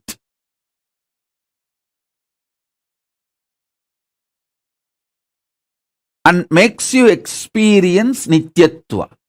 Listen.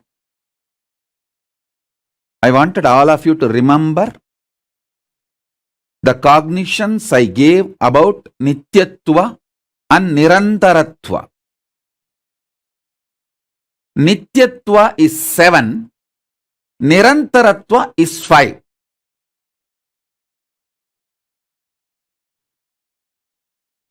Nityatva is all the 7 put together. Nirantaratva is this 5. In this 5, only in the present moment you touch eternity. Before the past, if you enter into that space, you can touch eternity. Through completing with all your past, you can reach that. Sometimes it may take even few janmas to reach that. And through the future, you can reach the space beyond the future by constantly being Nirvikalpa Samadhi, burning all your desires and patterns which want to repeat itself. You can reach. Again, that also sometimes may take few janmas. But entering into that Nityatva can happen in the present moment just through initiation.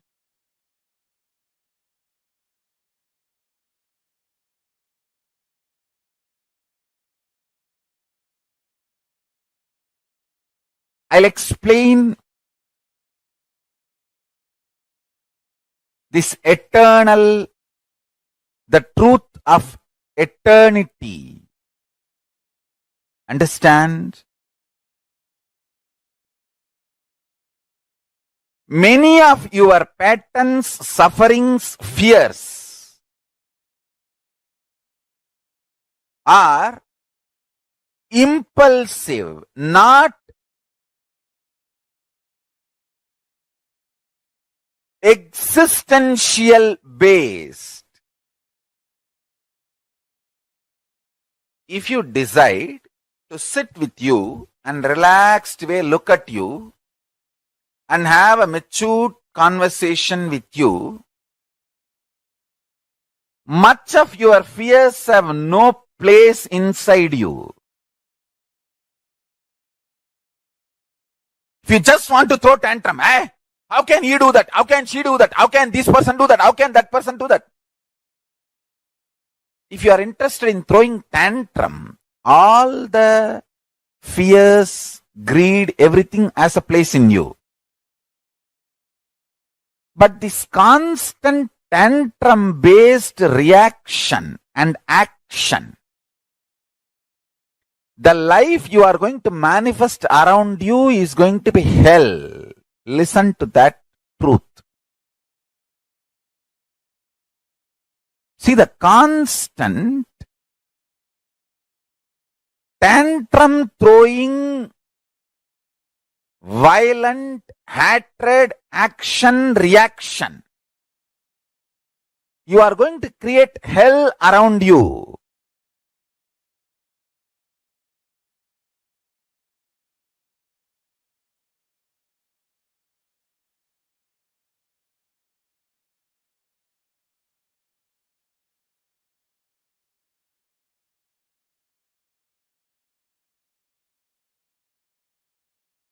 Nityatva.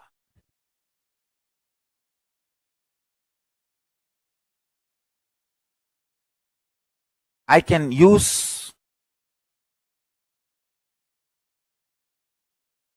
and maybe I'll create a new word. Eternal,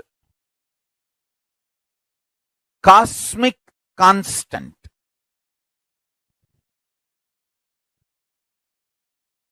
It is actually one of the dimension of the universe. One of the fundamental quality you need to access the eternal dimension of you is having restful, matured conversation with you. What am I doing? Where am I going? I am going to be eternally alive. Am I planning and building my life for that? Or am I just agitated, tantrum throwing child, thinking that there is no tomorrow? When it comes, let me face. Understand? All suffering is nothing but having this attitude. When it comes, let me face, and when it comes, you will not be able to face. That is a suffering. Understand? This is two important statement I am making. All suffering in your life is because of that blind spot you have. When it comes, let me face, and when it actually comes, you won't be able to face.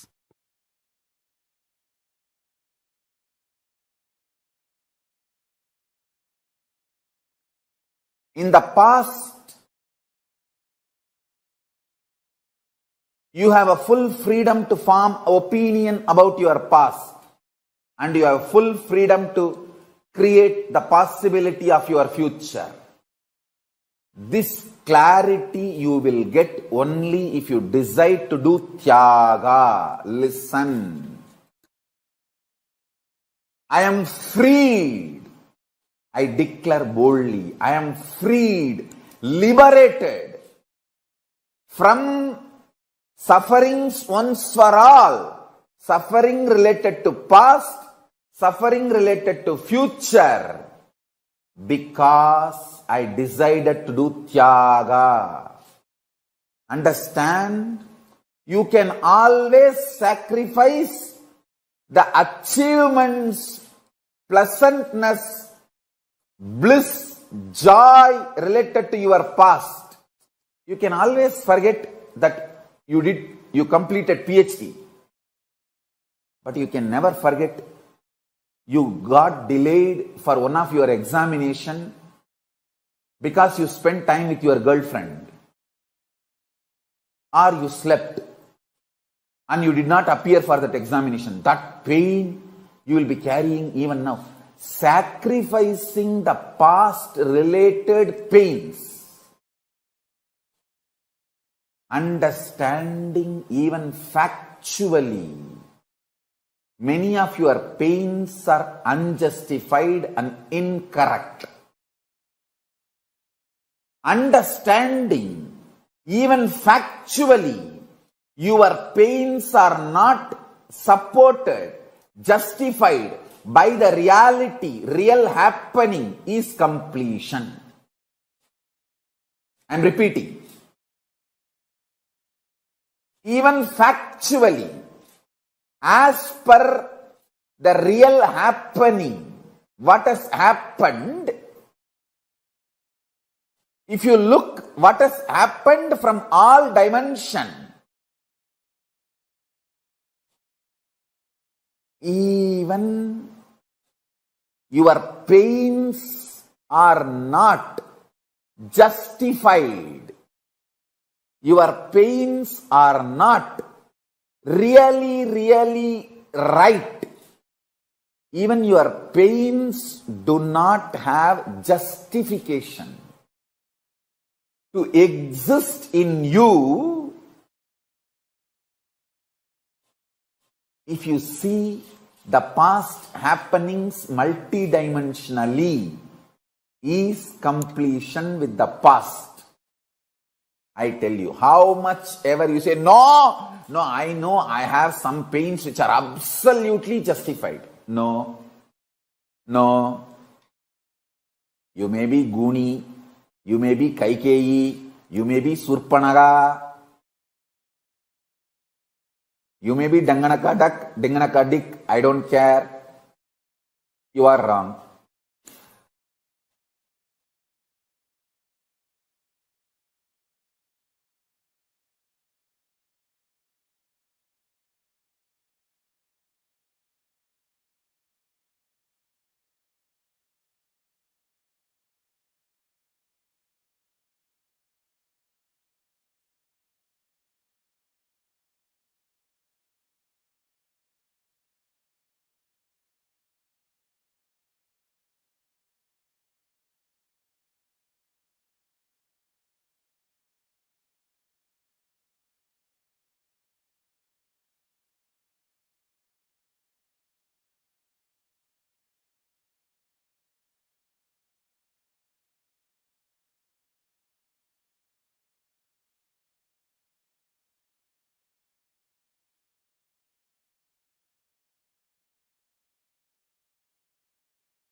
When you look up into the night sky, are you curious to know the energy that runs this universe? Paramashiva exists primordially as superconsciousness that pervades our universe as an eternal entity, existing infinitely and persistently throughout the cosmos. He performs the 5 cosmic acts, Panchakritya, of creation, Srishti, sovereign rulership and maintenance, Sthiti, rejuvenation, Samhara, delusion, Trobhava, and liberating grace, Anugraha, for all living entities. For 4 out of 5 of these actions, Paramashiva does not need a human body. It is only for liberating humanity. Paramashiva must come down into the human realm. Though seemingly intangible, this science of descent is still verifiable and known to Vedic rishis for millennia. According to the Big Bang theory, the creation of the universe began from a single point, where time and space merge and the laws of physics, including gravity and time, cannot operate. This singularity is a black hole, which manifested into a Big Bang, the creation of the universe.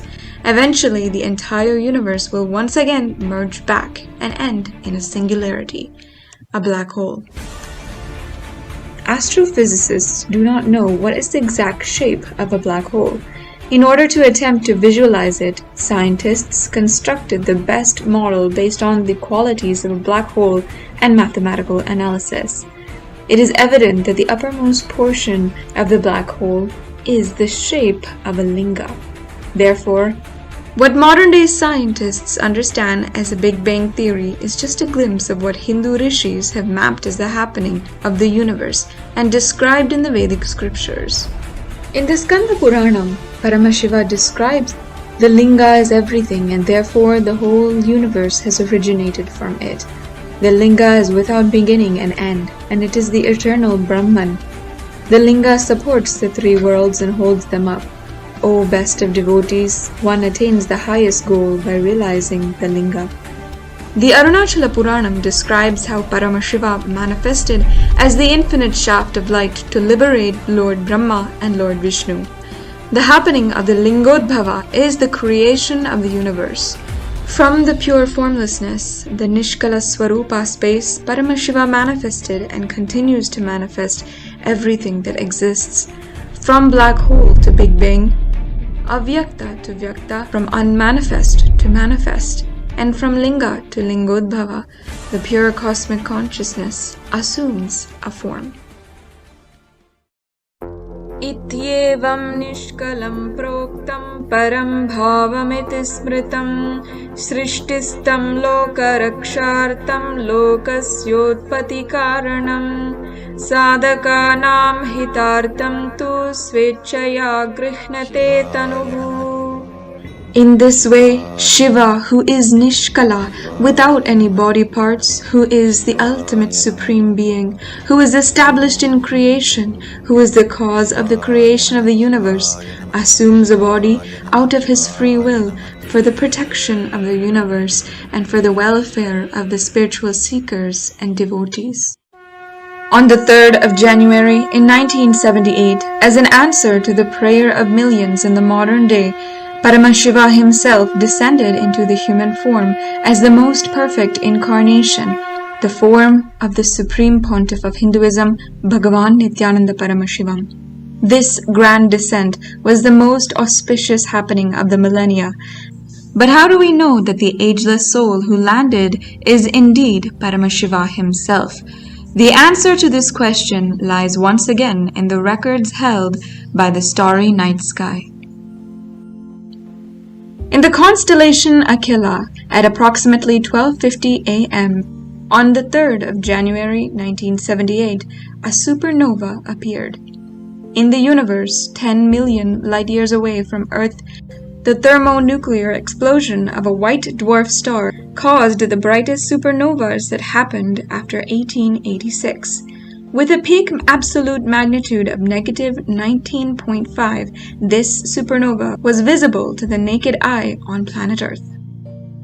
designated the name SN 1978A by astrophysicists. The supernova was visible in the night sky from the 3rd of January to January 7th. It took more than 9 months for SN 1978A to reach only its minimum brightness. It was visible for several more months after reaching its peak brightness, making it one of the longest-lasting supernovas as well. The power of this explosion even reached Earth through cosmic radiation. It produced a shock wave of rocketing high-energy particles that traveled close to the speed of light. The impact of this supernova for us on planet Earth had a positive impact with effects that are expected to last for the foreseeable future. The supernova's cosmic radiation can increase resistance to disease and reduce the risk of cancer. It is also linked to positive changes in the Earth's climate, such as increased cloud formation and increased precipitation. Whenever Paramashiva traverses dimensions and lands on planet Earth, his happening is recorded with immense cosmic events. Supernova 1978A is thus nothing but a cosmic indicator, a truth-telling and verifiable message from existence of his own happening once again on Earth. From the beginning of the revival of KAILASA in 1978, the Supreme Pontiff of Hinduism has been a source of love, strength, and possibility for millions of people. As we live every day praying to absolve the collective negativity of humankind, the Supreme Pontiff of Hinduism is the only hope. We have come thus far as human beings on our own, from amoeba to fish, fish to tortoise, tortoise to monkey, and monkey to man, with physical breakthroughs. Now, with the advent of the Avatar, it is time for a superconscious breakthrough. The descent of the Avatar is a catalyst for an unfathomable amount of good change that is still yet to be perceived and may never be comprehended totally by mere human beings. It can only be witnessed with sheer and simple awe. So the next time you look up into the night sky, remember the cosmic energy that runs this universe has assumed the human form and is living among us. And you too can experience this energy for yourself.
Nithyanandam to all the participants who are sitting with us here today. We all just learned from Swamiji about Nityatva, about the concept of eternity. As Swamiji told us, right? Nityatva is that space which hasn't even been discovered by the modern science today. It is something which is a revelation directly from Swamiji. It is actually a very new and it is a very powerful concept which all of us should understand. The space before the past and the space after the future is that Nityatva, is that eternity. As Swamiji says, there are 7 dimensions of time. The space before the past, past merging into the present evolving as future, the future, and future merging into the space beyond the future. So these are the 7 dimensions of time. And the space which is there before and after, the space before the past and the space beyond the future is what is Nityatva. It is basically that space of eternity, that dimension of Paramashiva himself. And we are going to be understanding and doing an exercise to understand and contemplate on what exactly is this space, what exactly is this truth which Swamiji has taught us today.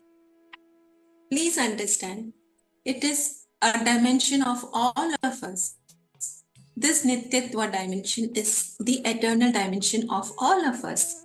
And here, Swamiji very beautifully and very powerfully reveals that this particular dimension we all can experience just by the initiation. That is the power of the initiation by the avatar himself.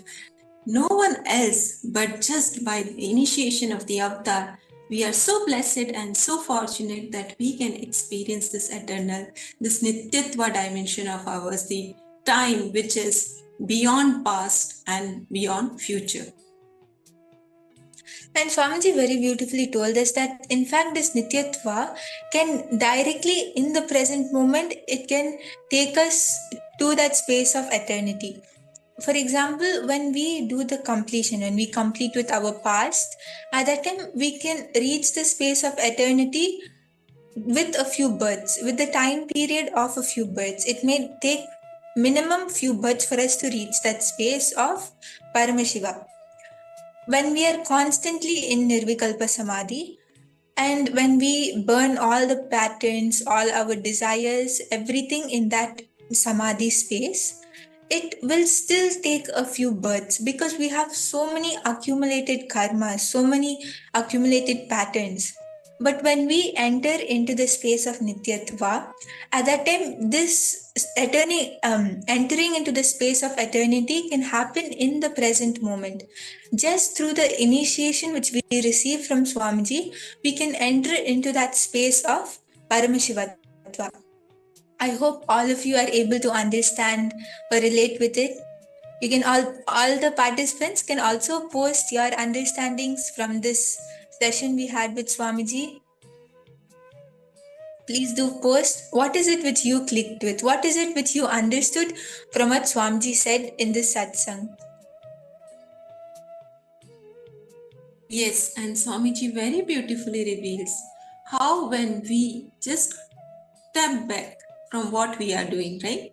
Every day running, doing what we are doing. And just question why I'm doing what I'm doing, right?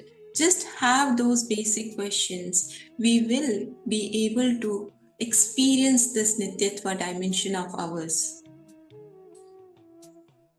And even in the Sarvojnanottara Agama, Vidyapada chapter 7 verse 8. Over here Paramashiva says, Sarva Rupam Yathaishwaryam Nityayukta Hyavapnuyat Praptopi Sadvidha Bhavi Punarbhavama Vapnuyat Pragyetyena Parikshena Kshiya Papasya Karmana.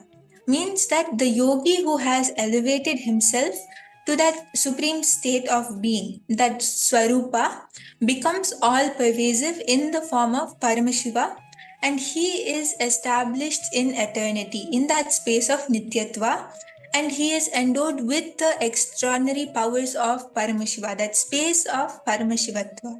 And he is able to see all the forms and all the worlds within himself. So this is even spoken by Paramashiva in the Shastra Pramana. So all of us should understand that it is a proven science. When we follow the science, we will also manifest what Swamiji is telling us about. And at the end of the day, we have to understand that Paramashiva's own reflection is us, right? Each and every single one of us are manifestations of Paramashiva. So we just have to realize that inside ourselves. Our self's original, our original source in the parallel universe is Paramashiva. So when we understand that and when we realize that, at that time it is manifesting the space of eternity, the space of Nityatva. And all of us will see that we'll even be liberated from the wheel of time, because at the end of the day, when you become Paramashiva, you are beyond all the 5 dimensions. So all of you can also post what you understood from this session. It will be very nice to hear from all the participants. If you have any doubts or questions also, you can post in the chat.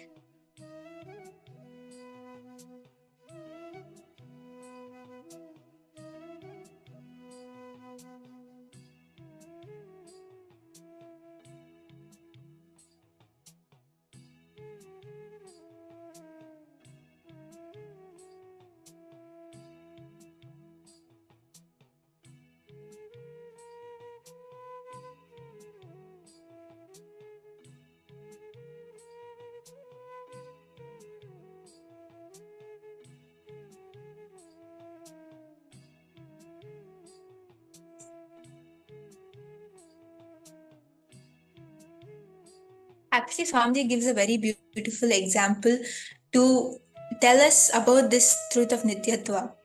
For example, a swan, a Paramahamsa, is flying in the sky, and that swan's reflection falls on the swimming pool when he's flying over it. And that reflection which falls on the water, on the swimming pool, is us. The swan is Paramashiva, and the swimming pool is our body. When the reflection of the swan, when we look up at the real swan, at that time we realize that yes, I'm just a reflection of that swan. We are just a manifestation of Paramashiva. And that is when we realize our Nityatva.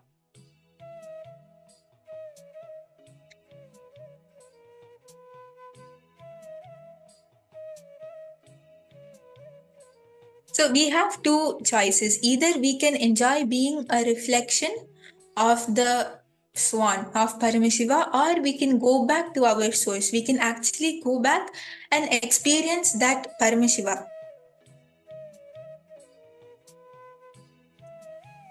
Yes, so I request all of you, please to post in the chat what was your click, what was your powerful cognition, and how excited you are to experience that Nityatva dimension of yours.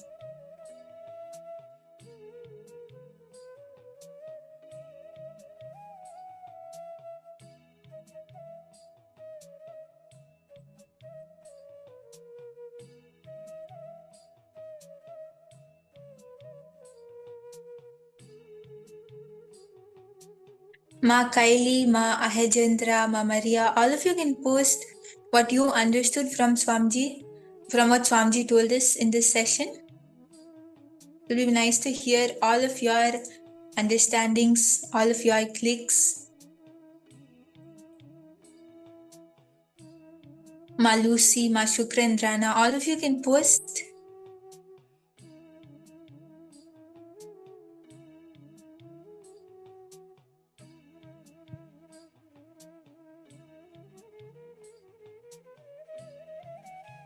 Okay, Ma Priyatma Swarupini has posted. Anything that is in circular motion can be giving sufferings. It cannot be giving sufferings. Anything that is in circular motion is within Nirantaratva. If you want to liberate us from Kala Chakra voluntarily, then it's only possible by entering into the present moment. Having matured conversation with us instead of having tantrum throwing conversation with us is what will bring us to that space. That is absolutely correct. In fact, that is the essence of what Swamiji was telling us. Very nice to hear from you, Ma'am Priyatma Swarupini. Everyone else can also post whatever you were able to click with.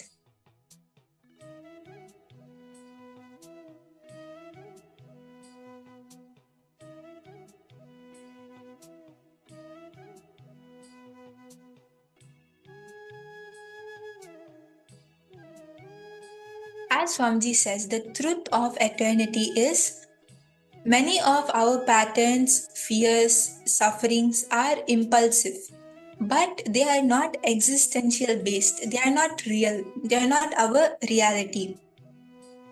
When we decide to sit with ourselves and in a relaxed way look and have a matured conversation with ourselves, at that time you will see that many of your fears, many of your impulsive reactions like your sufferings and patterns have no place inside you. You just, when you throw the tantrum like how can he do that, how can she do that, at that time all the fears, greeds, everything finds a place inside you, inside all of us. But when we decide to drop that constant tantrum based reaction, and when we decide to sit and have a matured conversation with ourselves, at that time we see who we really are, that this is not our real self. We are actually the swan, not the shadow of the swan.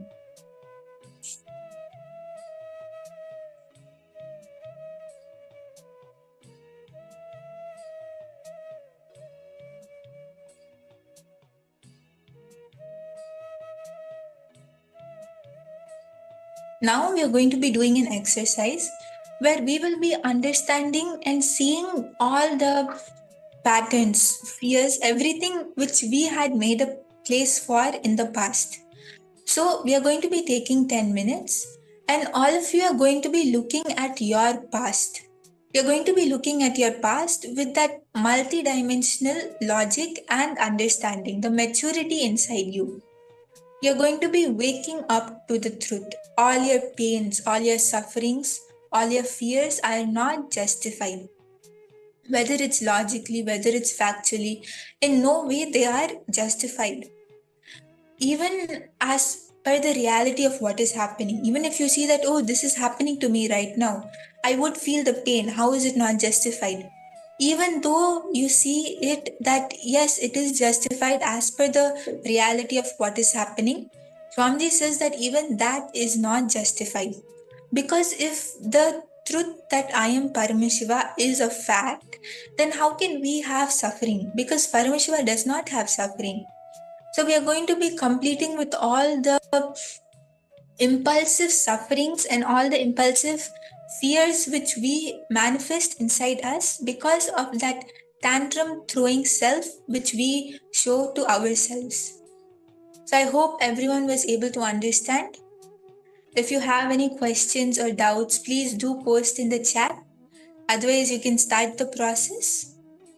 Start penning down all the instances when you experience these impulsive thoughts, these impulsive feelings. When you felt that, yes, this is justified. And then look at that incident from the multidimensional, matured side of you and see how they are no way justified. No way justified, whether it is logically or factually. And when you do that, you'll actually see that how many of your sufferings, how many of your pain points are actually completed. You'll feel so much of completion which happens inside you. It's a very powerful technique. I request all of you to please sit and let us all heal ourselves. Let us all bring completion to ourselves. Write down all the pain points, everything, whichever we feel has caused the pain in us, and see how, from multidimensional logic, have matured conversation with you. you will see simply all the incompletions will disappear. If you have any questions, please do post in the chat.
All of you can continue penning down. Pen down all of your whatever incidents you have faced and see the understanding which you have from the multidimensional logic. Ma Heidi, Ma Ahejendra, Ma Priyatma Swarupini, Ma Orienta. All of you can continue penning down. You'll see it will really help you. I hope everyone is able to understand and come along. Ma Shukrendrana, Ma Anandeshwari.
Once all of you have penned down all the incidents, you can post in the chat. Or if you have any questions, you can post in the chat. If you have not finished it, then please do take a few minutes and finish it, as it is very important that we do this exercise.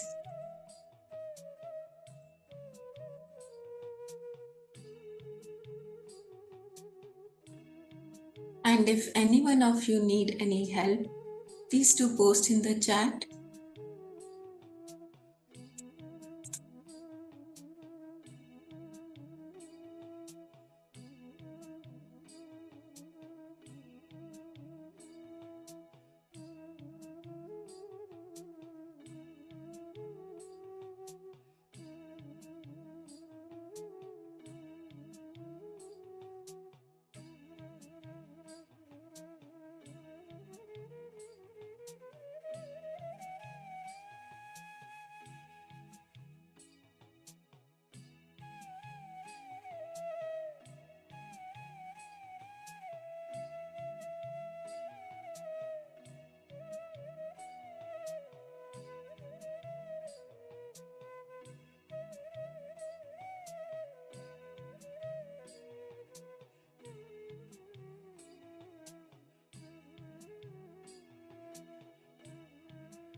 Let's all continue writing.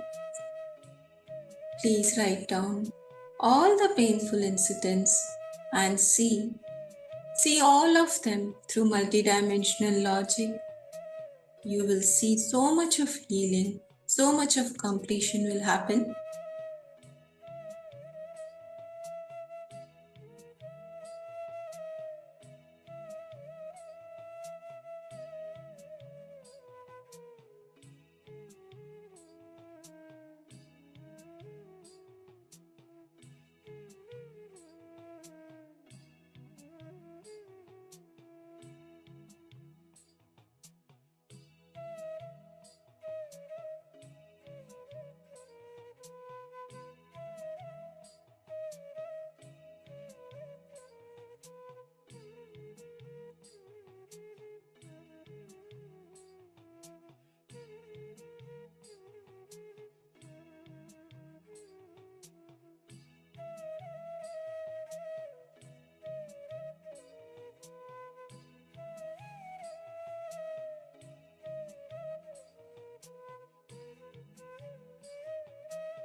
Actually, you'll see that when you do this process, when you actually spend some time, pen down all of these incidents and look at them from that multidimensional space, means from the matured space of yourself, actually sitting with yourself and seeing the whole incident with the maturity which you have inside you.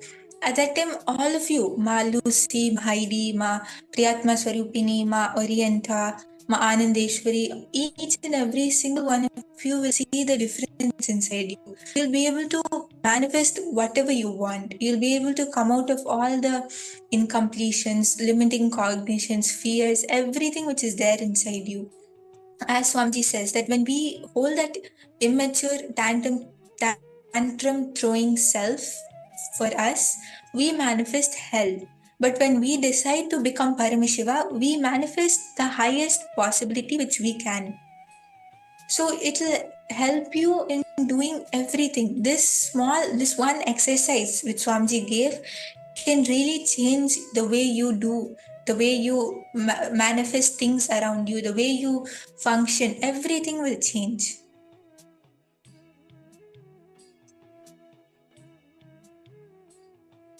Once you have penned down all of the incidents, once you have done the process, you can post in the chat. You can post yes in the chat so that we know that all of you have done the process.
Now, once all of you have finished the process, we are going to be moving on to the power manifestation.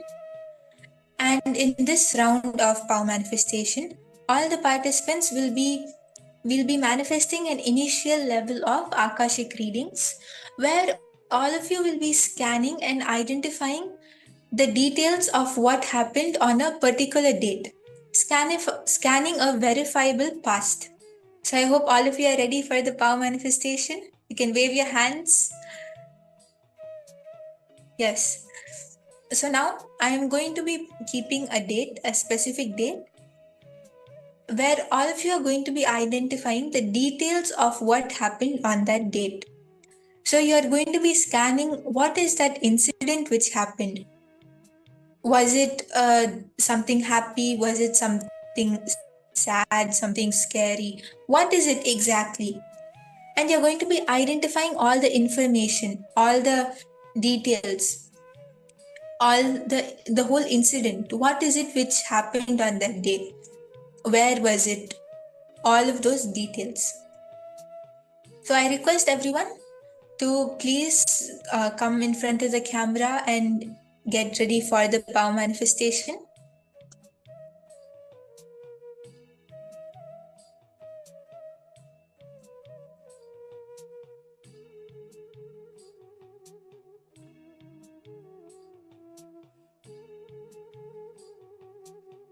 Where did he start? Let's all get ready. Please do not miss this power manifestation.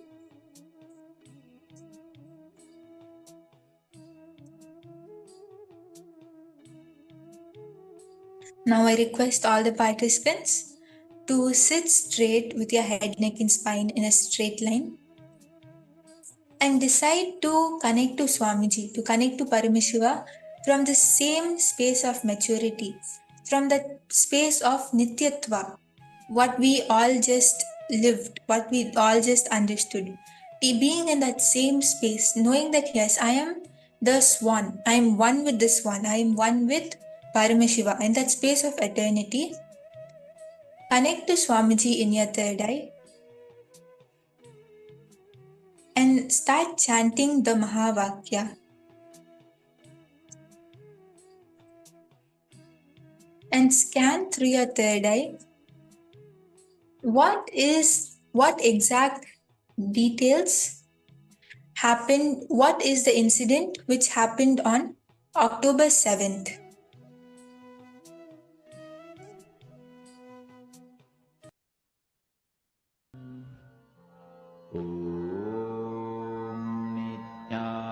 Nithyananda Paramashivoham Mahavagya, spiritual lullaby for Samadhi, and Suprabhatam, wake up call, wake up song for Paramashiva. This Mahavagya is spiritual lullaby for you to fall into Samadhi.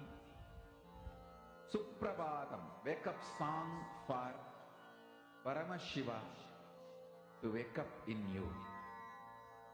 Just remember this one powerful cognition. This Mahavagya puts me in Samadhi. This is spiritual lullaby for Samadhi, and Suprabhatam, wake up song for Paramashiva in me, for Paramashiva to manifest. With this one spiritual powerful cognition, chant this Mahavagya.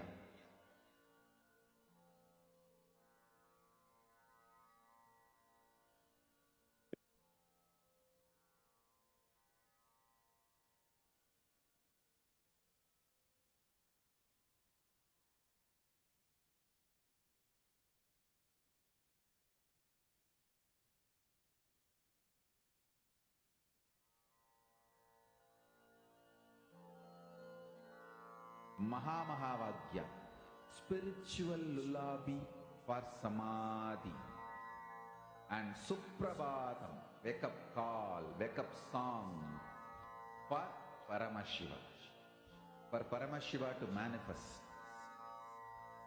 Scan everything. Note everything which Swamiji is showing you in your third eye. What colors, what numbers, what details, everything. What is the dress color? What is the surrounding? What type of place was that? You can scan everything. Nithyananda Paramashivoham Om Nithyananda Paramashivoham Om Nithyananda Paramashivoham. Yes, Mayonana, you have asked what is multidimensional logic? Multidimensional logic is the logic of the divine, is the logic of the cosmos, is the logic with which the whole cosmos operates. What is that? That is, I am Paramashiva. I am the source. Whatever cosmic truths and the powerful cognitions which Swamiji initiates us and teaches us, that is multidimensional logic. And how we human beings think on this planet Earth, that is the human logic. And please understand how in Bhagavad Gita, Bhagavan Krishna says, once you understand me, you have me. That is the power of multidimensional logic. That is the power of cosmic logic. So I hope that's clear to you, Ma.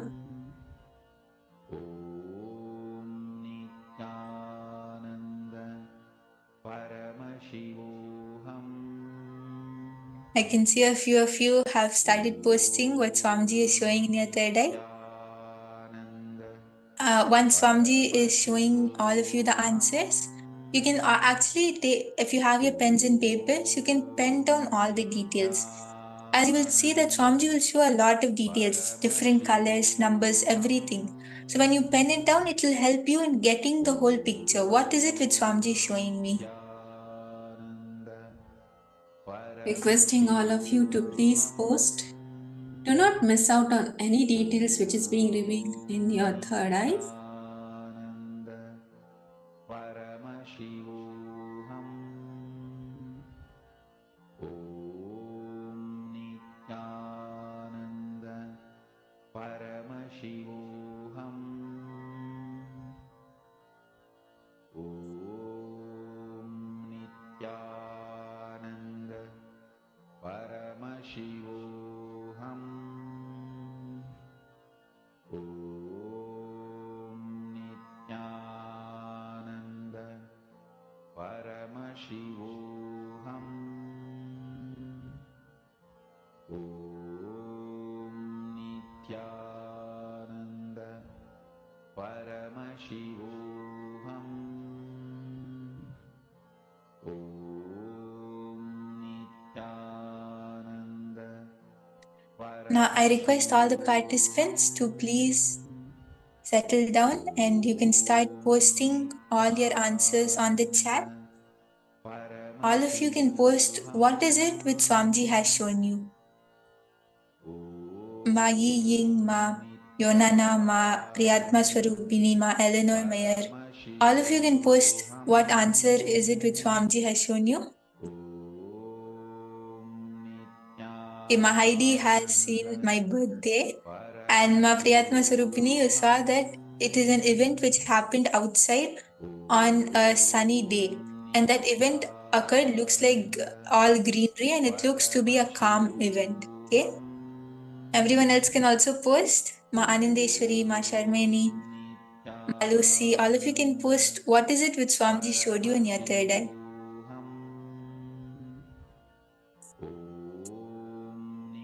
Ma Margarita, Ma Kamadahanananda, Ma Orienta, all of you can post what is it which you were able to see, which happened on October 7th. Nithyananda. Paramashivoham. Om Nithyananda. Okay, Ma Ahajendra, you saw a temple celebration. And Ma Maria, you saw a birthday, okay? Ma Jenny, Ma Lalita, all of you can post. Ma Vipul Sharma, Ma Leon, it will be very nice to hear all of your answers. Paramashivoham. Om Nithyananda. Okay, Ma Yonana, you saw a right. Yes, Ma, if you could explain what is it which Swamiji showed you, if you could specify. Nithyananda. Paramashivoham. Om Nithyananda. Paramashivoham. Om Nithyananda. Paramashivoham. Yes, so now I'm going to be telling the answer. So if any of you still have to post, please do post. As everything which is posted before the answer will be counted. Om Nithyananda. Paramashivoham. Yes, so on 7th October, it was my birthday. So Ma Maria and Ma Heidi, a great big round of applause for you. That was a manifestation. Okay, Ma Lalita, you saw Puja, red clothes, orange. Okay. Yes. And Ma Ahajendra, you saw a temple celebration. But since you saw celebration, it is a partial manifestation. So a big round of applause. And Ma Priyatma Swarupini, you saw something like a calm event and you saw a sunny day. So that is, you are starting to manifest, ma. So you just have to connect to Swamiji and decide that yes, I am one with Swamiji. So whatever Swamiji shows is the answer. Just holding that surrender. When you manifest, when you again and again manifest, at that time you will see that you will start manifesting exactly on dot. Now you have already started manifesting. Ma Priyatma Swarupini, you have started manifesting. When you just sit with the same intensity and manifest and keep manifesting, you will see that you will precisely get it. You will be able to tell exactly what Swamiji is showing you in your third eye. So now I'm going to be giving another date and just hold the same intensity, ma. Just decide to surrender at Swamiji's feet and you will start manifesting. So the date which I'm giving is November 12th. I request all the participants to sit and connect to Swamiji. Intensely chant the Mahavakya and hold that same intensity. Decide that yes, I am going to manifest. You will see that you will get the exact answer in your third eye. You will be able to see what Swamiji is showing you.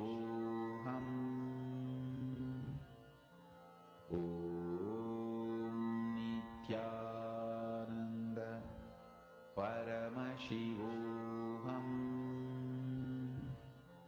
Om Nithyananda Paramashivoham Om Nithyananda Paramashivoham Om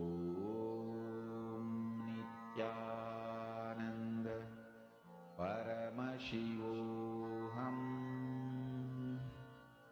Om Nithyananda Paramashivoham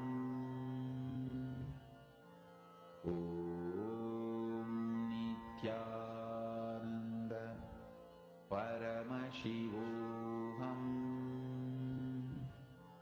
Om Nithyananda Paramashivoham Om Nithyananda Paramashivoham Om Nithyananda Paramashivoham. Yes, I request all of you to please chant Mahavakya. Keep your head, neck, and spine in a straight line. Yes, Ma Virupaksha, it is November 12th. The date which I gave in now in this round is November 12th.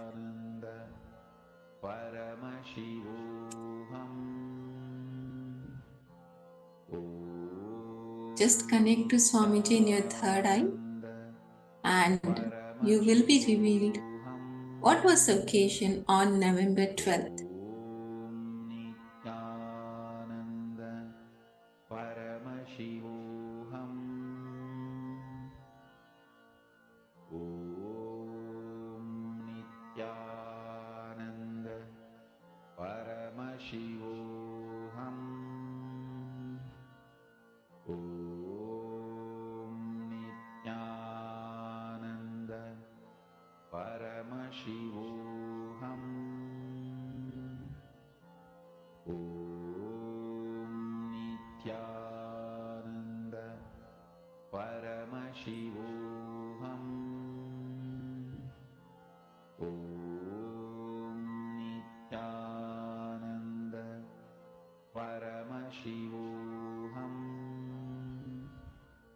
Om Nithyananda Paramashivoham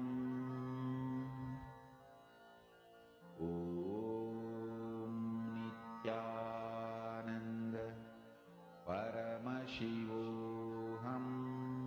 Now I request all the participants to please start posting what Swamiji showed you on the chat. post all the details which you were able to see. Everything which Swamiji showed you.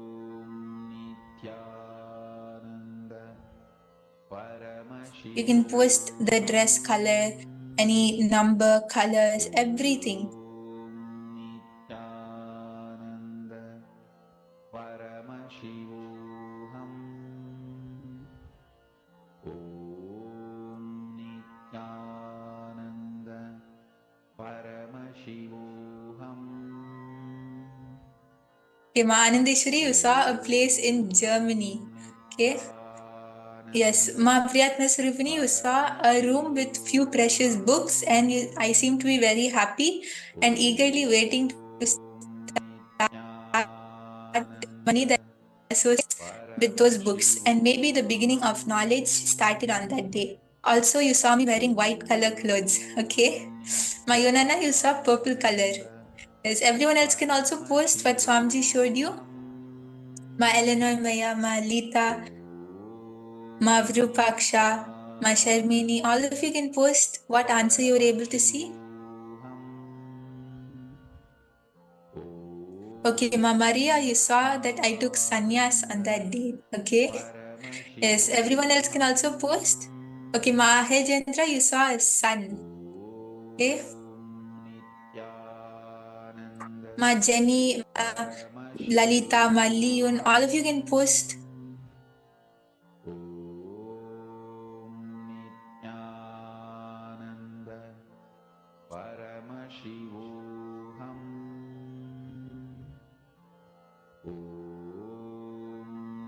Nithyananda. Paramashivoham. Om Nithyananda.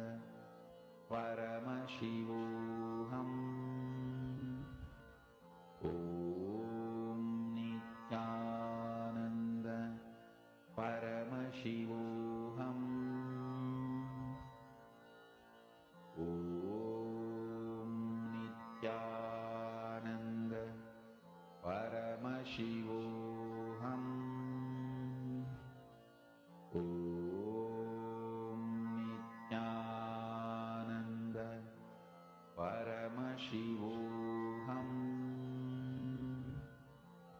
Om Nithyananda. Paramashivoham.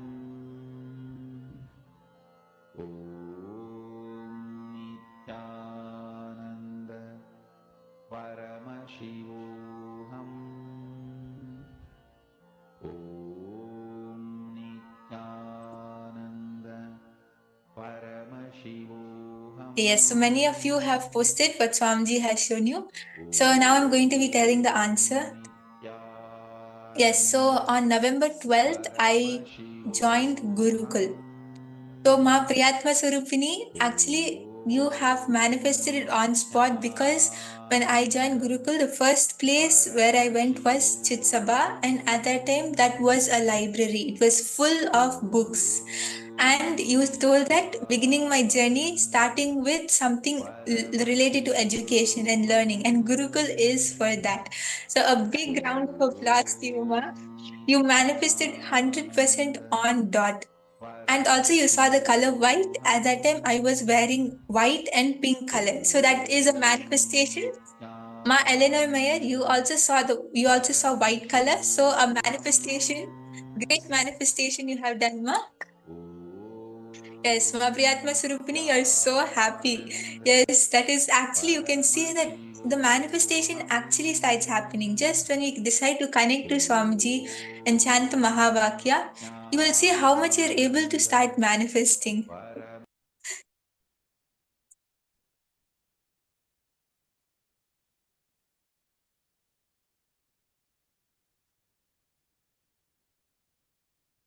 Yes, and Ma Leon, you saw lots of people at school. So that is a partial manifestation because there were a lot of people there. So a round of applause to you also, Ma. Just decide to manifest more intensely, and you will see that you will get the answer exactly on spot. Just chant the Mahavakya and connect to Swamiji. and you will see that you will get the exact answer. So now I'm giving another date. This is April 30th.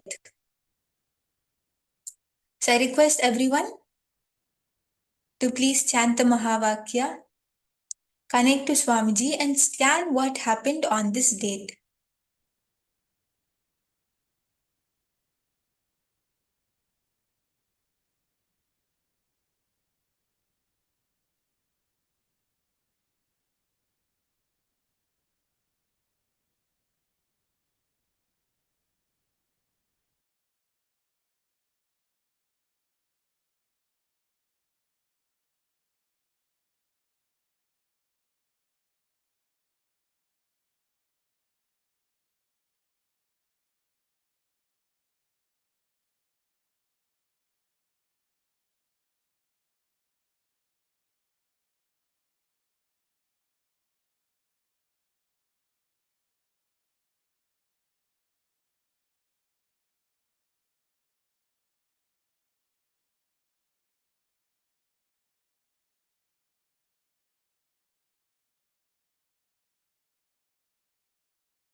Just connect to Swamiji and decide that yes, I am that space of Nityatva. I am in that space of eternity. How Swamiji told us that each and every single one of us are in the space of Nityatva. Ma Priyatma Swarupini, you are in the space of Nityatva. Ma Orienta, you are in the space of Nityatva. Each and every single one of us are in that space of Nityatva. Yes, it is April 30th. The date which I gave is April 30th. I hope everyone heard is clear. Yes. So just deciding that I am that Paramashivatva, I am that Nityatva, when you sit straight and when you actually do the manifestation, you will see how you get the point, you get it exactly on the spot. And you don't even need to focus that I have to get the details, I have to get the colors, I have to get everything as it is, right? When you just connect to Swamiji, when you just contemplate on what Swamiji taught us, you will just start getting all the answers in your third eye. Because when you do that, you become a clear channel for Swamiji to flow through you because your thoughts reduce. When your thoughts reduce, you have more space to manifest Swamiji inside you. So just holding the same cognition, sit and chant the Mahavakya, connect to Swamiji. Scan what happened on April 30th. And you'll see that all of you, Ma Yonana, Ma Heidi, Ma Anandeshwari, Ma Lucy, Ma Lita, Ma Lalita, all of you will manifest. All of you will see what is it which happened on that date.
Once Swamiji has shown you the answer, once you're able to see what happened on April 30th, all the participants can post in the chat.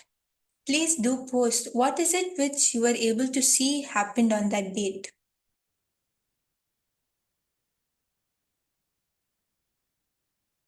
What details did you see? What colors did you see? What is the surrounding? What environment is it?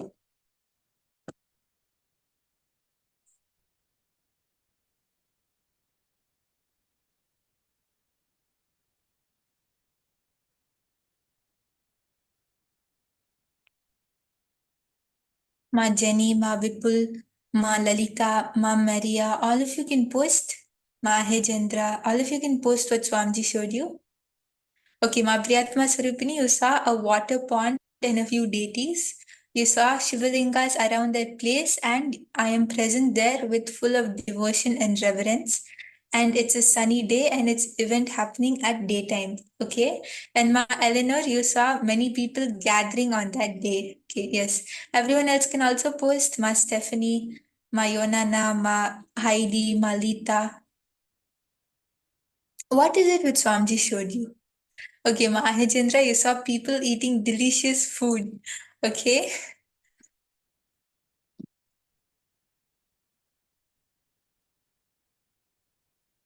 Okay, Ma Anandeshwari, you saw Swamiji receiving initiation from his guru. Okay. Ma Susan, Ma Priyatma Surupni, all of you can post what is it which Swamiji showed you.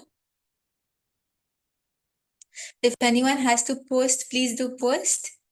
And I'm going to be telling the answer now. Okay, Ma Maria, you saw a sannyas day. Okay.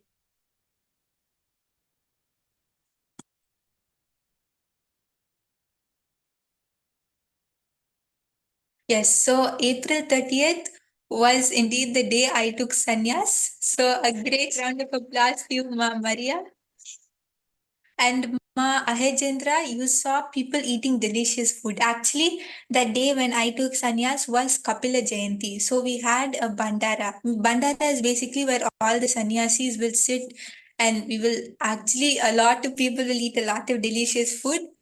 Ma Eleanor Mayer, you saw many people gathering on that day, and that is true because the whole Sangha gathers for the Kapila Jayanti. So that is a big round of applause. And Ma Priyatma Swarupini, you saw a water pond, you saw Shivalingas, and I am there with full devotion. And actually, where I took sannyas was the Vaidya Sarovar, and that is a water pond full of Shivalingas. So that is on spot manifestation. A big round of applause for all of you, Ma Priyatma Swarupini, Ma Eleanor Mayer, Ma Hejendra, all of you manifested. All of you, in fact, manifested 100%. Even Ma Maria, all of you manifested. So a big round of applause. And Ma Priyatma Swarupini, the details which were revealed to you were amazing. Exactly. You just described the whole location, the venue of sannyas as it is. It's so beautiful. The way you're experiencing Swamiji is amazing. All of you, it's so amazing to hear your manifestations. Yes, a big round of applause for all of you. Yes. And now we are going to be moving on to the next session. In this session, we will be learning from Swamiji about the time-space continuum. What exactly is this? And what is the science behind it? So please stay tuned for the next session.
Paramashiva's direct message from KAILASA.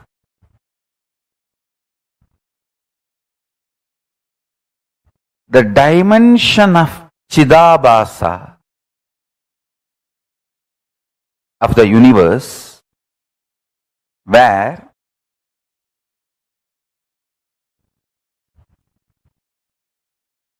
the activism of Chit and absolute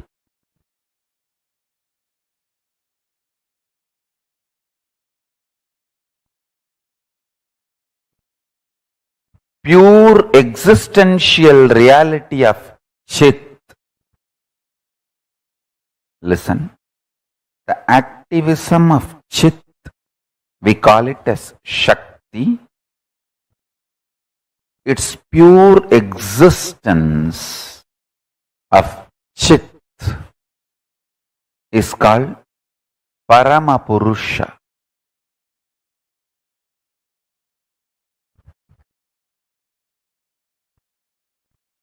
These two together, in its pure being space and intense doing space, both together, is the dimension of Chidabhasa.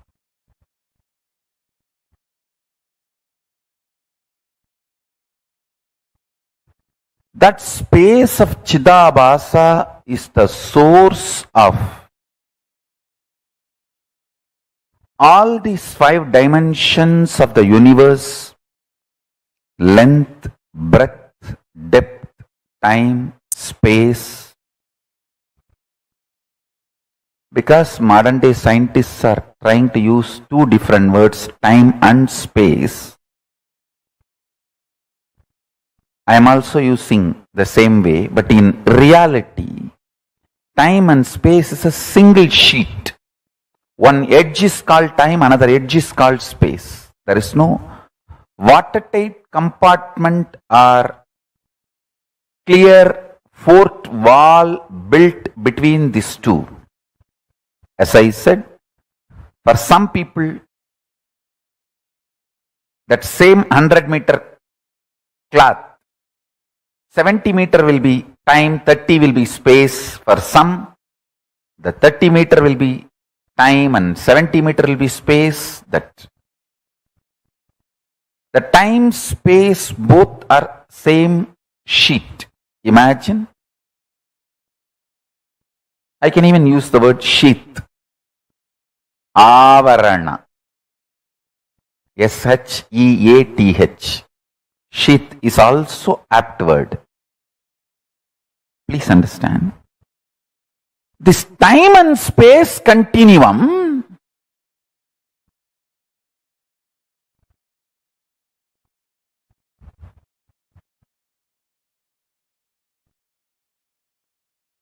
if you master this time and space continuum, which is simple, it is not complicated, I tell you.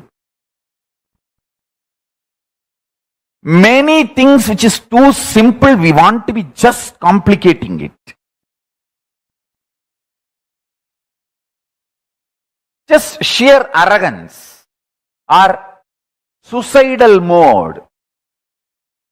Like this only, what is there? What can be done? For some people, 70-meter is time and 30-meter is space. For some people, 30-meter is time, 70-meter is space. For some people, even only 2-meter is time and 98-meter is space. For some people, 98-meter is time and 2-meter is space.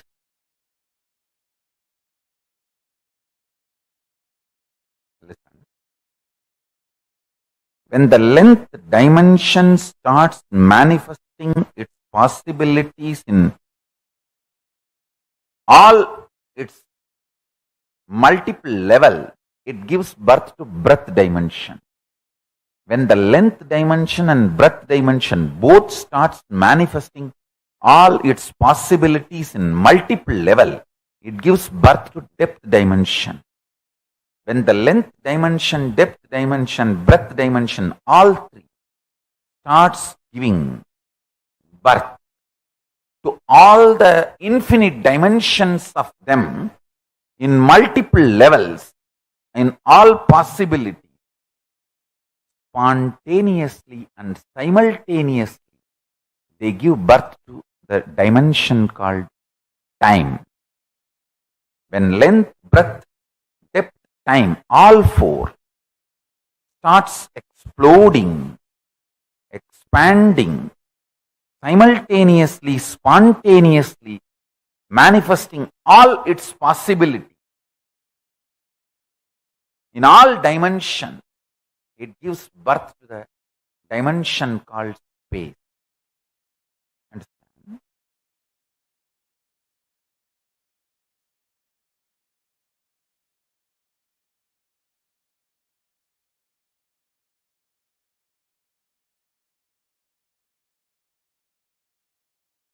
Every time I initiate you, I put the seed in your space dimension. So it just occupies your whole being and start manifesting.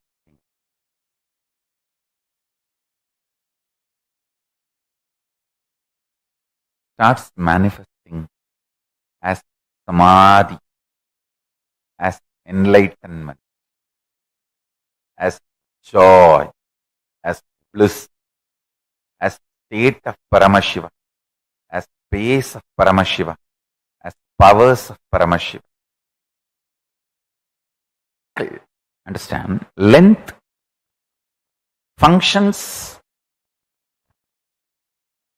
in length. Breadth functions as breadth. Depth functions as length, breadth, depth. Time functions as circle.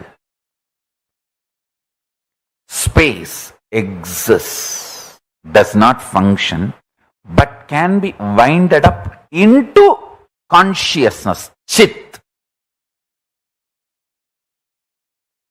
Devi, Parashakti, Prakriti, she is established on chit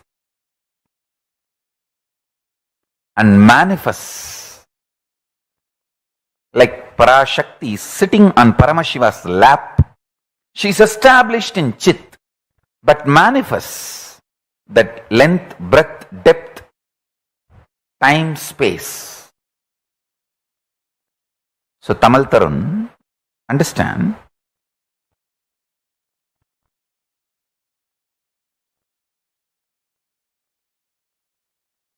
time and space are from Prakriti. That is the answer for your first part, the question. Is so. The second part of your question, which is having more sattva guna? I should say, space is absolute sattva. But don't start judging time as something lower than space. Sometimes you need little rajas and tamas for circling. Time has its purpose to exist. It has its own purpose. So to complete its purpose, it needs little rajas and tamas. So don't judge. First thing, drop this neo-Vedantic stupid ideas of tamas and rajas are something lower than sattva. Understand? Sattva is needed for your higher level of existence. But you are not expected to hate rajas and tamas. One of the major binarification of great Hinduism is done by this modern day Neo-Vedantis. Max Mullerian translation. See, you need sattva, you need to be established in sattva, but you will never be established in sattva if you think rajas and tamas are something lower than you, because anything you think is lower than your need, you will continuously be hating and fighting with them, indirectly you will be developing more and more rajas and tamas in the name of love for sattva. Understanding sattva's need, understanding the place of rajas in prakriti and place of tamas in prakriti makes you intelligent sattvic being. Do not make this binary, subtle assumptions which even you don't spell it out to you. This question, Tamal Tarun, please understand, this question has an underlying contempt about tamas and rajas. I know you love me too much and we have a beautiful, very sweet relationship. That is why I am revealing. Please don't be hurt. I am not hurting you. There is an underlying thought current which is having more sattva guna. Understand? When you ask which is having more sattva guna, space or time, Paramashiva's message directly from KAILASA.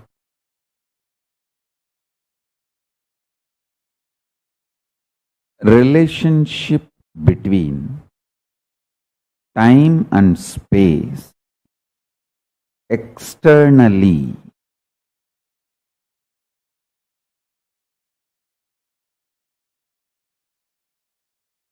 is based on continuity,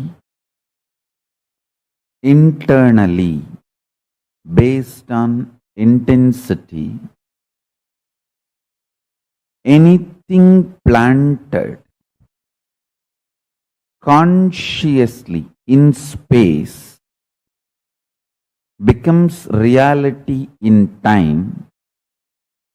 Anything continuously planted in time gets into space.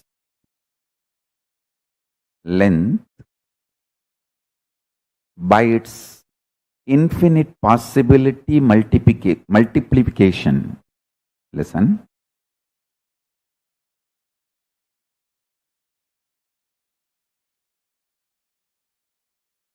Infinite possibility multiplication. Mark this word. If you work only in one line, you expand in that one possibility. But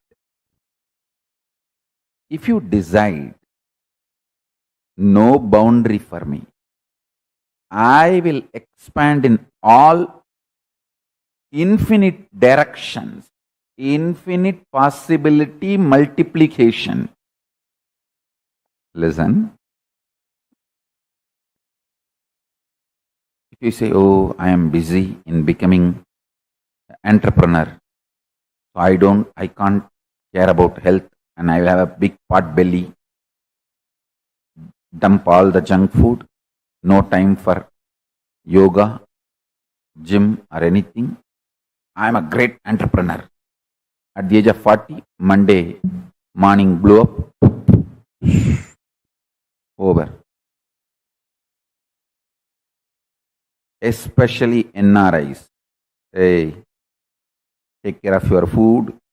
You are eating shit and junk for which your body, your DNA, your whole genetical structure or your digestion system, nothing was prepared. Understand?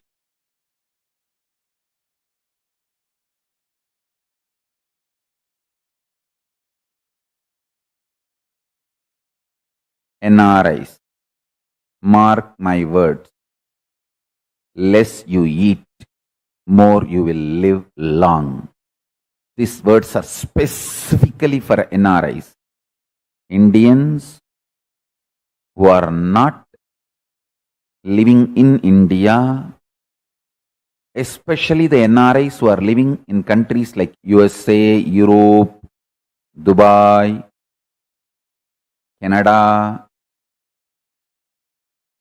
Listen, you have too much of junk in your life. Stop eating.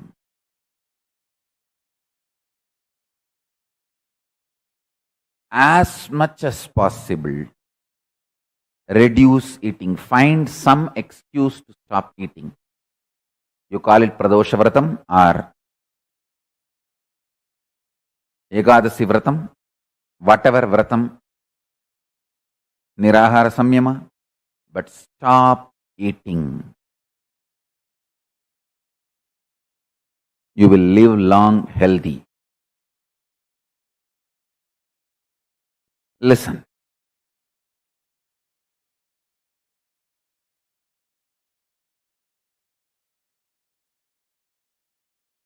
If you work only on one line, you are expanding only on that one possibility. If you decide, I will expand in all my possibilities, the multiplication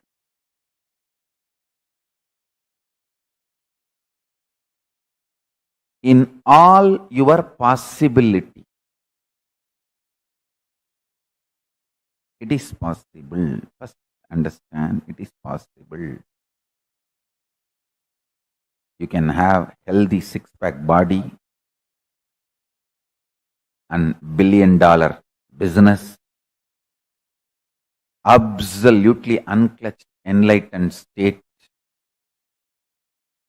everything happening stress-free, spontaneously, simultaneously. I am not igniting your greed, I am just igniting your speed. I am not igniting your greed through these words. I am just igniting your speed through these words.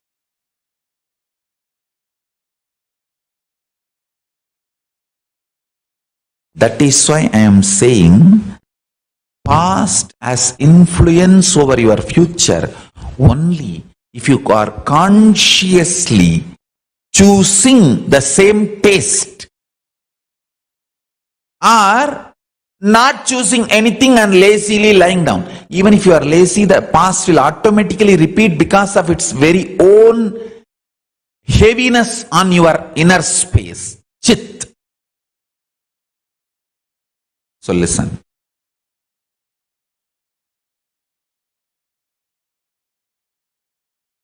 One conscious decision has so much power. I want you to know, one conscious decision has so much power. Especially the weight of the past sits on your muscle memory.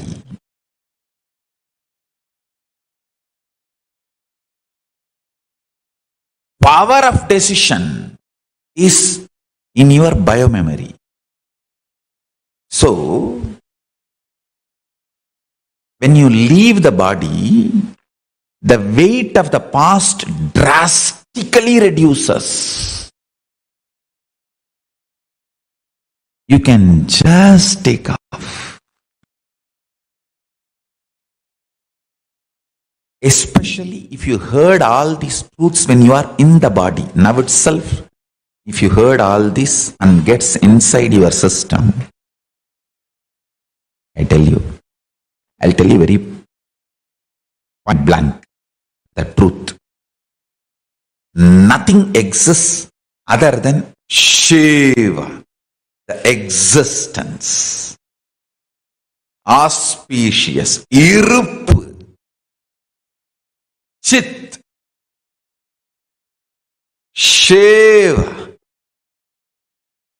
Now, when I uttered this word Shiva, the vibration you experience, that source, actually that vibration came from the very source which exists. Shiva, Shiva, Shiva, Shiva.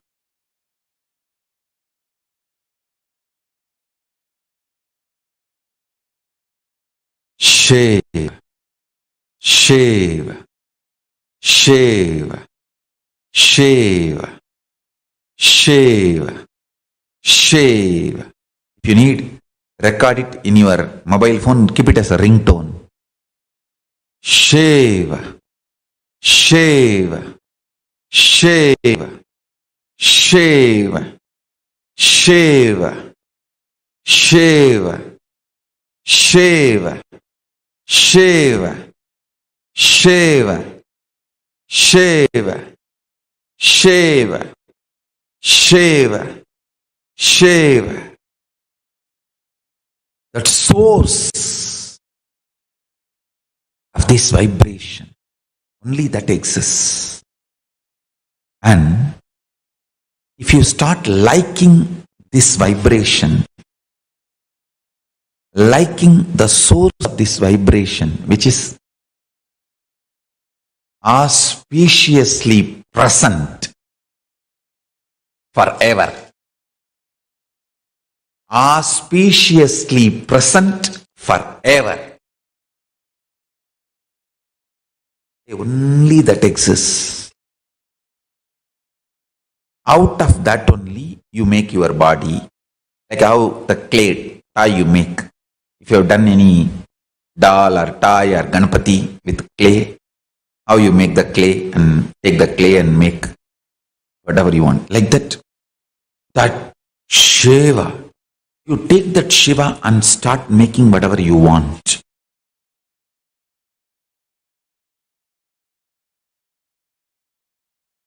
Just like a Leela.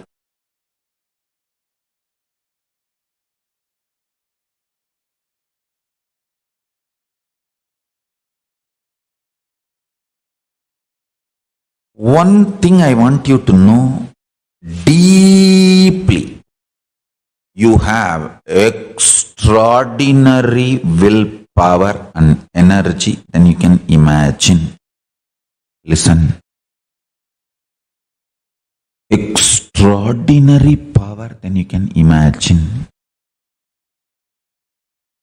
All the impossibility, suffering, suffocation, self-torture, self-doubt, self-hatred, self-denial.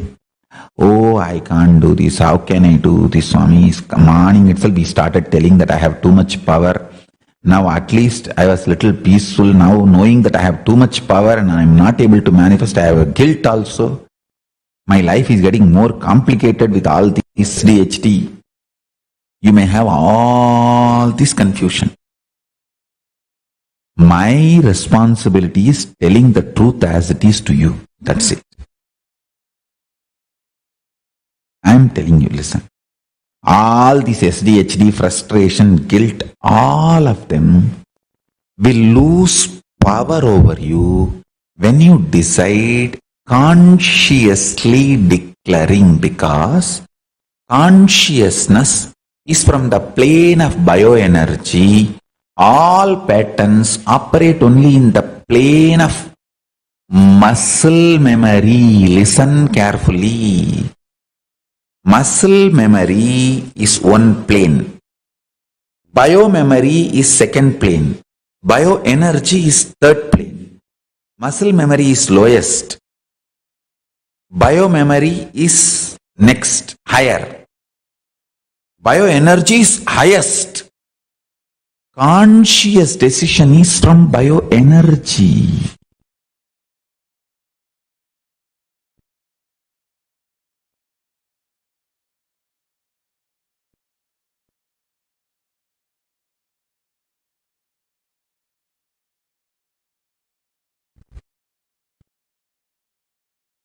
All your patterns,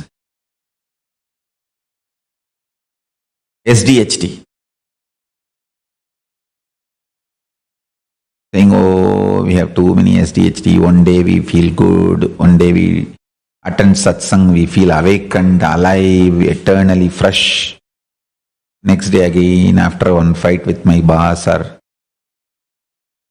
family, I collapse. And all these mood swings, understand, all this is the lowest level.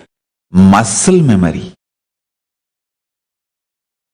When you leave the body, muscle memories don't come with you. That is a good news, greatest news.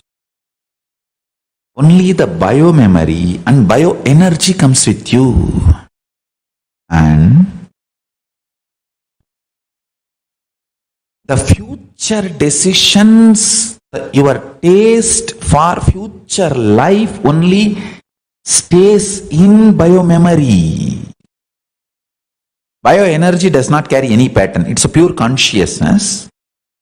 Biomemory is like a living first response mechanism for life.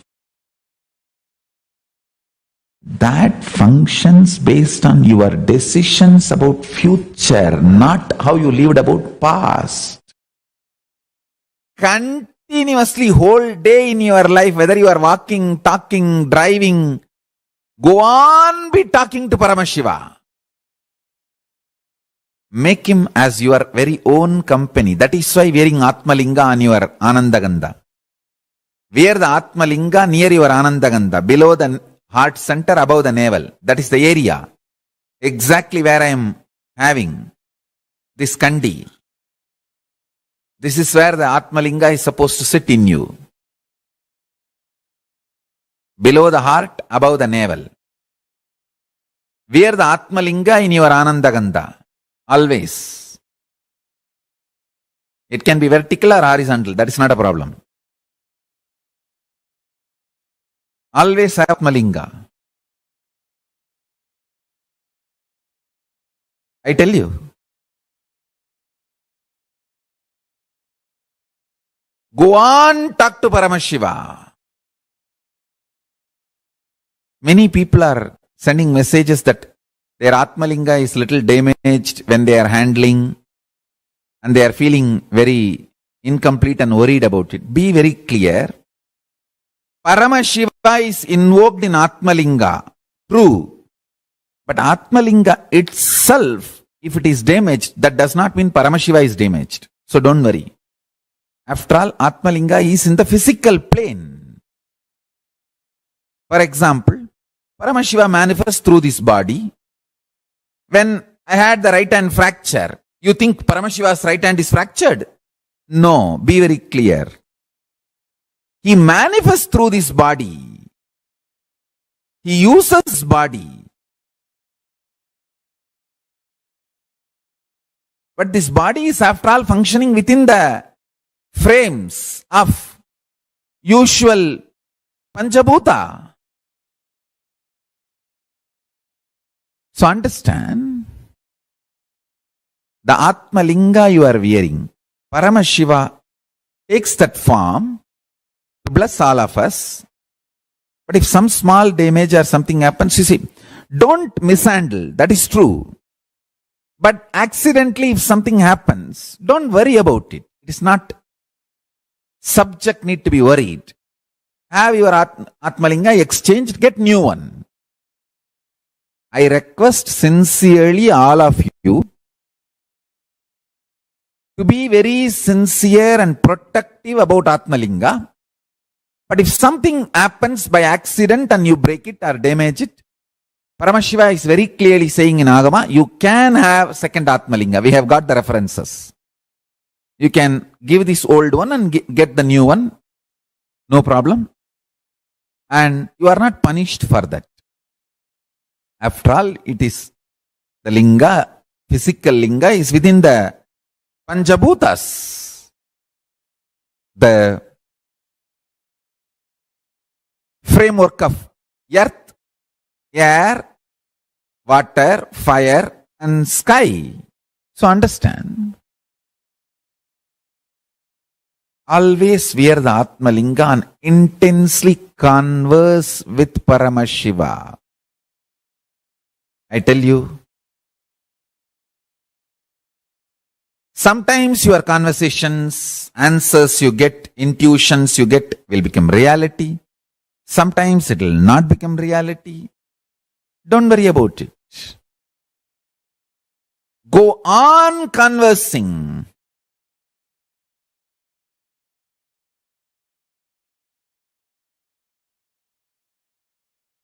Go on conversing. Go on conversing.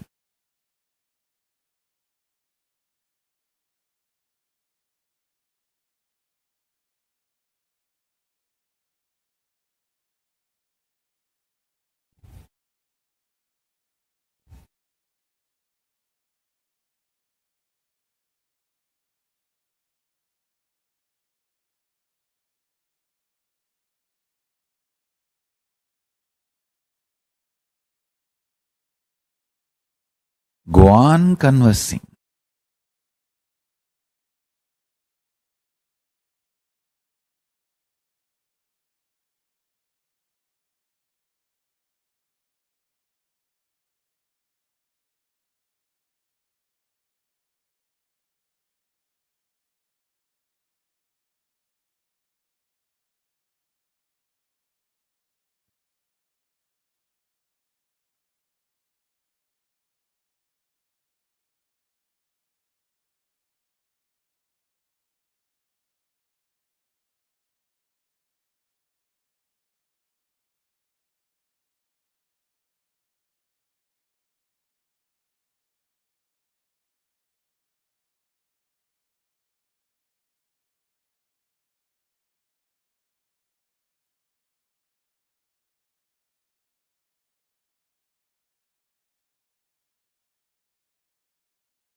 Bring intense energy in your conversation. I tell you, conversing Paramashiva, suddenly you will see becomes unbroken upasana and ajapa japa.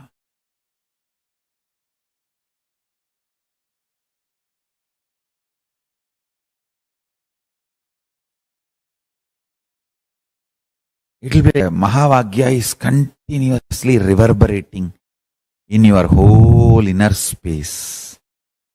Om Nithyananda Paramashivoham. Om Nithyananda Paramashivoham. Om Nithyananda Paramashivoham. How to know whether this ajapa japa is happening in you or not? You know, your waking up hours and quality of your waking state will drastically increase. Waking up hours and quality of your waking state will drastically increase. The sleep dreaming, that whole time period will shrink like anything. And all the time you will feel alive, awake, fresh. You will feel like doing something. Hey, let me do this, let me do that. Intense activism with eternal peace inside you. Intense activism with eternal peace inside you.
we all just learned from Swamiji about a very interesting and a very in-depth understanding, a very in-depth topic, right?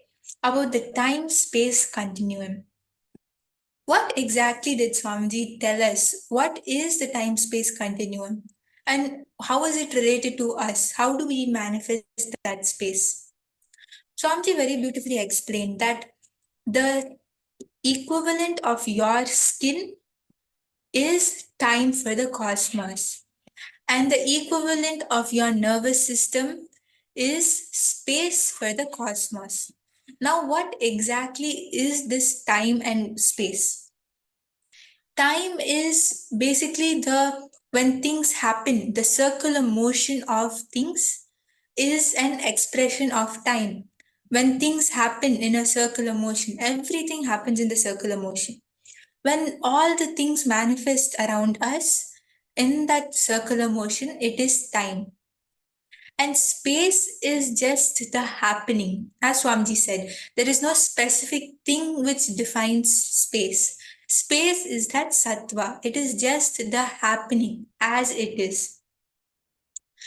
The time-space continuum and the way it exists as reality for you is not the way it exists as reality for others.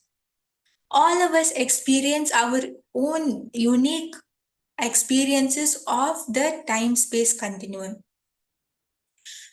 And that is what Swamiji explained. Swamiji very beautifully said how we have three layers: the muscle memory, the biomemory, and the bioenergy. The muscle memory is the lowest level. That is what we have with us in this birth, in this human body. But our biomemory and our bioenergy is what we carry with us for births after births. And whatever we experience, like the initiations we get from Swamiji, when something clicks with us, all of these experiences get stored in our biomemory, and when we manifest Swamiji through us, when we manifest Paramashiva through us, that is an experience which gets stored in the bioenergy. Yes, all of us understand we are very, very blessed to have these initiations from Swamiji and have a shift in our biomemory. Please understand, Swamiji very beautifully says the difference between Swamiji and between we human beings is at the level of muscle memory and biomemory. Bioenergy, that is the God particle, it's the same. It's the same between us and Swamiji. That is the Paramashiva component, right? So muscle memory is something from where we take our day-to-day actions. All of that is stored in our muscle memory. Biomemory is the place from where we cognize things and where we perceive things and take decisions in our life. So when we are learning all these beautiful, powerful cosmic truths, we all are shifting, purifying our biomemory and aligning it to the pure cosmic biomemory, which is of Swamiji's biomemory. And what Swamiji tells us, how can we awaken the bioenergy inside us, the time-space continuum inside us? It is only through the Chidabhasa, means the consciousness. As Swamiji says, if there is something which can contain space, it is the consciousness, means the Chidabhasa. The ability to inspire ourselves without external inspiration means that we have found that source of love inside, the source of love internally, which is the Chidabhasha. That Chidabhasha inside you has opened up, and that Chidabhasha is nothing other than Paramashiva. When you manifest the ability to inspire yourself, at that time you're manifesting the love towards Paramashiva.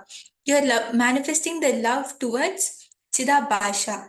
And at that time, you will see that the time-space continuum will happen inside you. Actually, it is not only Swamiji who says this, but even Paramashiva says it. In the Shastra Pramana, it is mentioned how Chidabhasa Pravittambha means reflection and the source of Chit, the consciousness, that is each and every single one of us. The source and the reflection of the consciousness is our being. Buddha Vatma Pratibambe Jiva Jive means that we are the reflection of that source, of that being. All of you can also share what is it which you understood from this session. Swamiji told so many things. Swamiji revealed so many things to all of us. So what is it which you clicked with? What is the powerful cognition which you are able to understand from this satsang? And like when all you post, when all of you type out what is it which you understood, it will really help you in cognizing that more. You will be able to live it in whatever you're doing.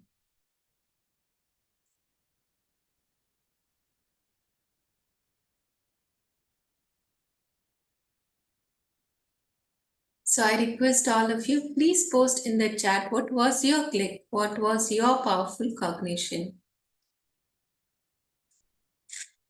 And actually, if you see, we have learned this in many different sessions from Swamiji.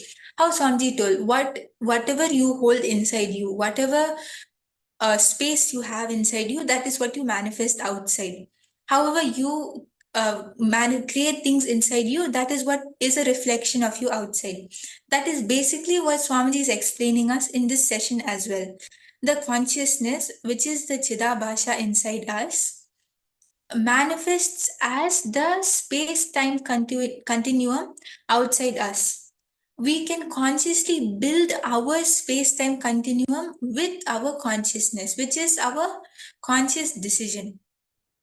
When we decide, when we declare the supremacy over the space-time continuum, when you make your conscious resolution, at that time you will see that you are able to manifest everything outside you. As Swamiji says, the skin, our skin, what we see as our skin, for the cosmos is time. Our nervous system for the cosmos is space. So it is basically microcosm and macrocosm, the same reflection, two reflections of the same thing. So if it is two reflections of the same thing, at the end of the day, we also have the power to control the macrocosm, what happens around us.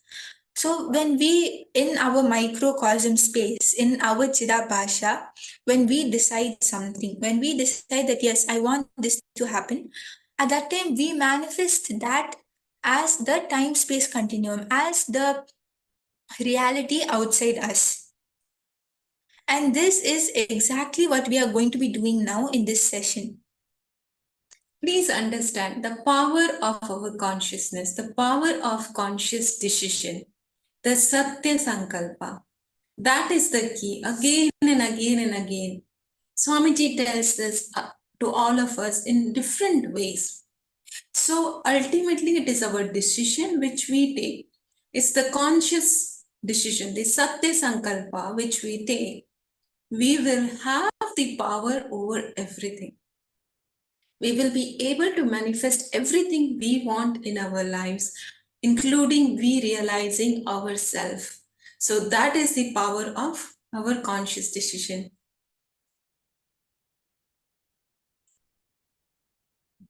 Yes, Ma Izdik has posted, time and space are part of the same.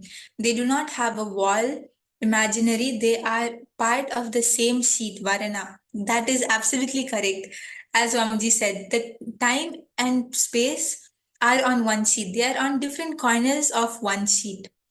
So that is correct, Ma Izdik. All of you, all the other participants, Malita, Mayuna, Nama, Stephanie, all of you can also post what you understood from this session. Ma Maria has posted intense activism with eternal peace inside you. These are the changes if you communicate to Paramashiva all the time. Yes, as Swamiji told us, always speak to the Atmalinga, always do everything with the Atmalinga, carry the Atmalinga with you. When you communicate to Paramashiva, that you do manifest the intense activism and the eternal peace. And that is the time when Chidabhasha opens inside us. So how many of you declare Again and again remind, again and again declare and align that yes, you will be continuously talking to your Atmalinga, you will be continuously talking to Swamiji. That love will open up inside us, that love will open the Chitabhasha inside us. All of you can post in chat. How many of you declare, how many of you decide consciously to practice the presence of the divine, to continuously talk to Swamiji, to continuously talk to Atmalinga? Please post.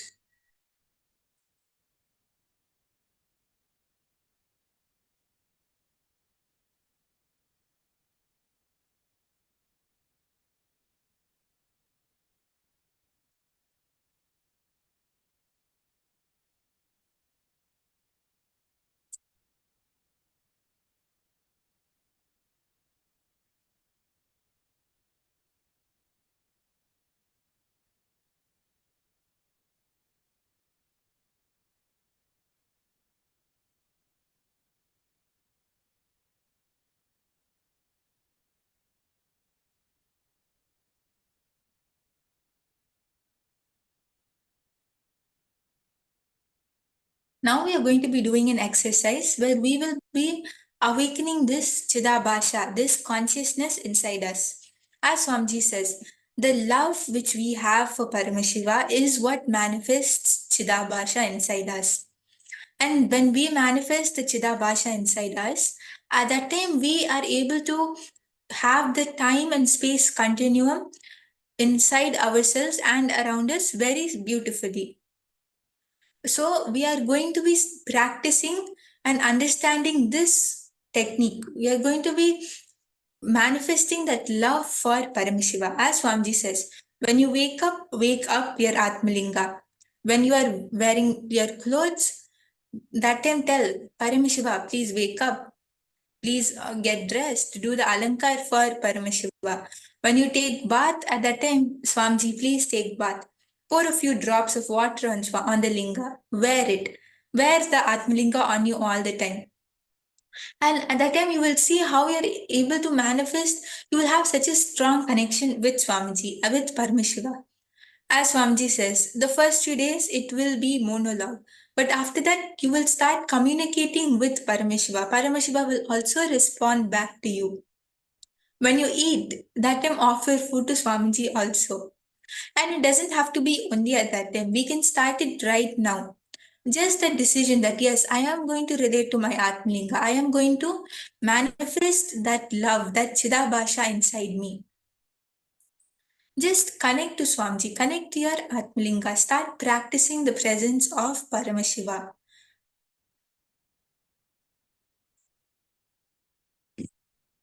Let's all take few minutes and just converse with Swamiji. Converse with your Atmalinga. Whatever you are feeling, however you are going through this process, what do you want to manifest? How do you want to manifest the power? How do you want to experience this program? Talk to Swamiji.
Yes, Suma Stephanie has posted, yes, I do that all the time and talk to Swamiji and wear Atmalinga and take care of your Atmalinga. That's very nice to hear, Ma. That's very sweet. Ma Eleanor has posted, I even said something and he answered today with bliss. Wow, that's very nice, Ma Eleanor Mayer. Yes, Mayonana has asked, what's the meaning of having 80% time, 20% space, or 20% time and 80% space? Yes, and actually, as Swamiji said, right, that time and space is a time-space continuum. It is when we are having more thoughts, when we are in that linear time, the chronological time of past, present, future, when we are thinking about the past or the future, when we are having the thoughts, at that time when we are in that time frame, we are aging, we are moving as per the chronological time.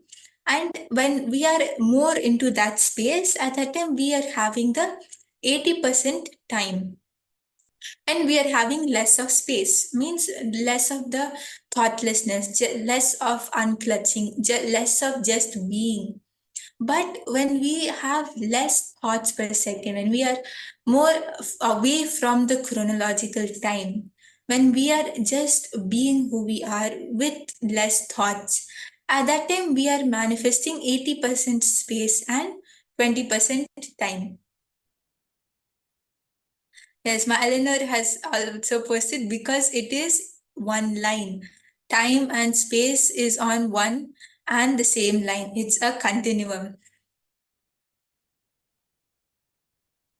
Yes, everybody else also, please post. What are your understandings and how do you relate with Paramashiva? How was your experience talking to Paramashiva? It will be very nice to hear from all of you. Malita, Mahaidi, Ma Sharmini, all of you can post. It will be very nice to hear from you.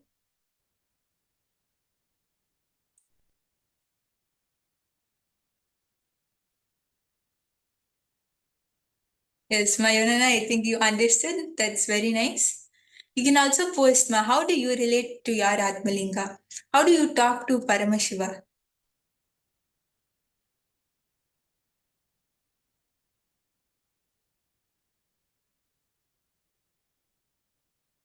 Okay, Ma Maria, you declare to have to communicate with Paramashiva and have that intense activism. That's very nice.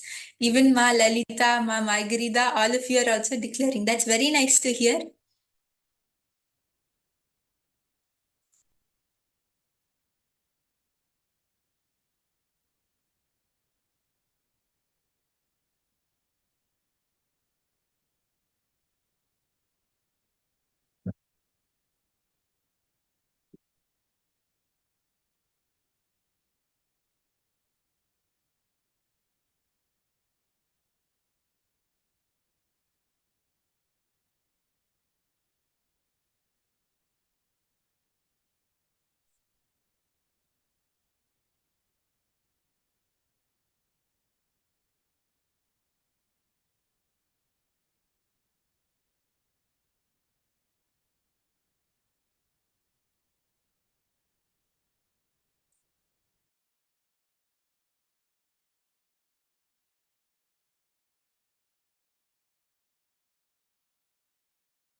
It's so nice to see that so many of you have declared, so many of you have decided to communicate to Paramashiva, to manifest that Chida Bhasha inside you.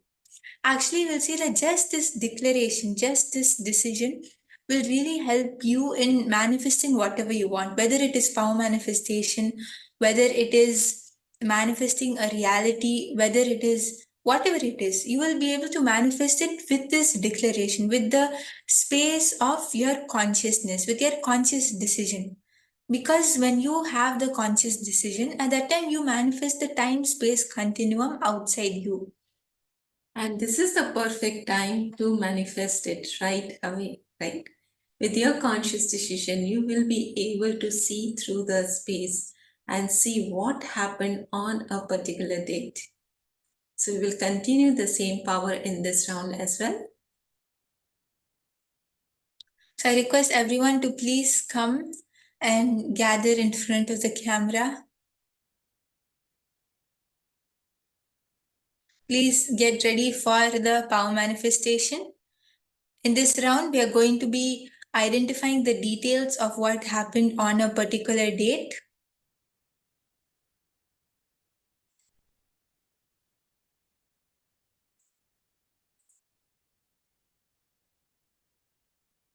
Please get ready for the power manifestation.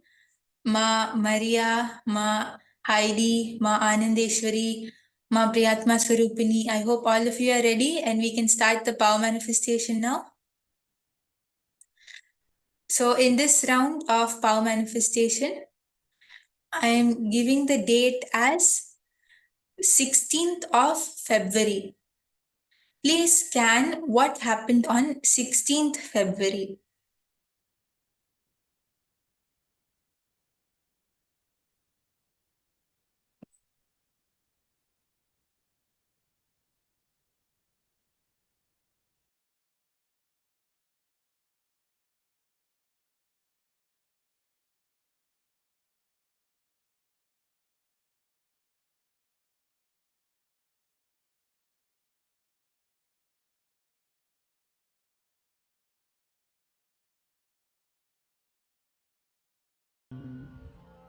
Om Nithyananda Paramashivoham. Om Nithyananda Paramashivoham. Om Nithyananda Paramashivoham. Om Nithyananda Paramashivoham. Om Nithyananda Paramashivoham. Om Nithyananda Paramashivoham. Om Nithyananda Paramashivoham. Om Nithyananda Paramashivoham. Om Nithyananda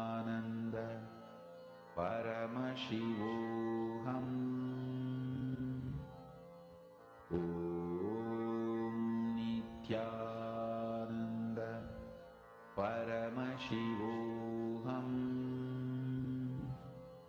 Om Nithyananda Paramashivoham. Om Nithyananda Paramashivoham. Om Nithyananda Paramashivoham. Om Nithyananda Paramashivoham.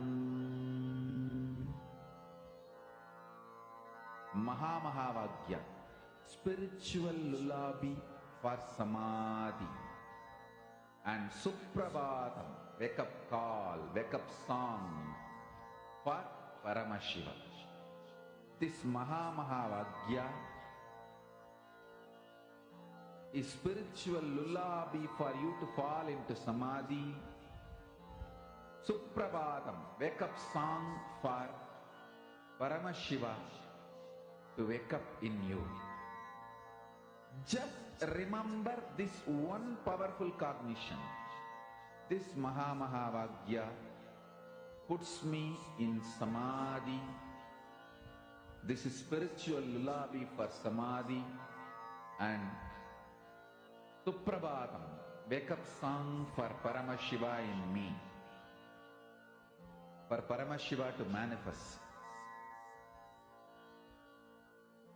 With this one spiritual powerful cognition, chant this Mahavagya.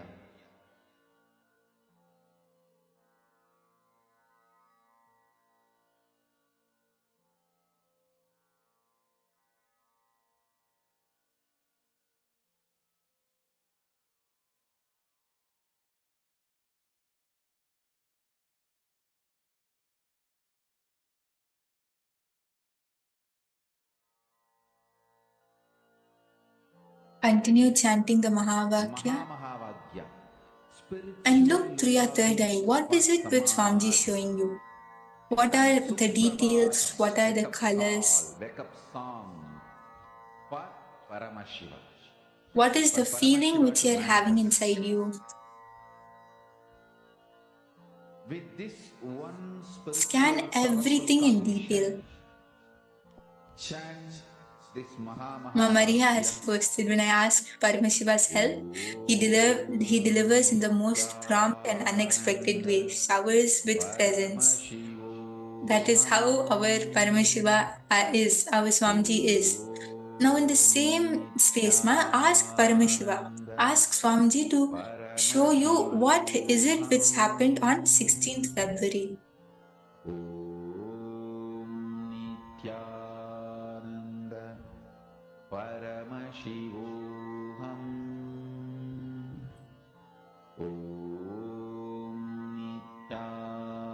I request everyone to scan through your third eye. Ma Shukrendrana, Ma Lucy, Ma Mahanugrahad, all of you scan. What is it which happened? All the details. Nithyananda Paramashivoham.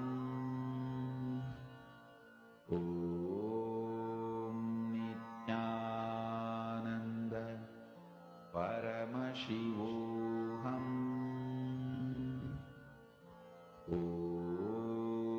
Nithyananda Paramashivoham.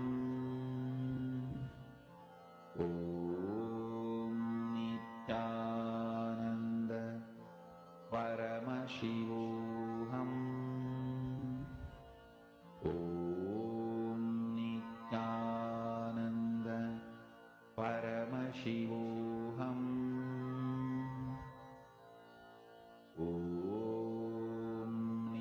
Nithyananda Paramashivoham.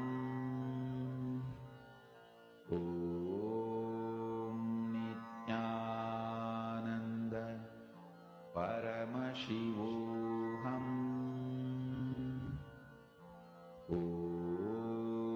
Nithyananda Paramashivoham.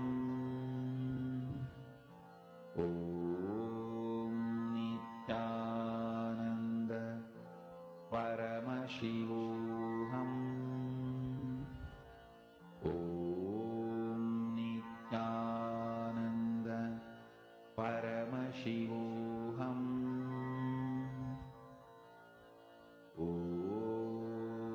Nithyananda Paramashivoham.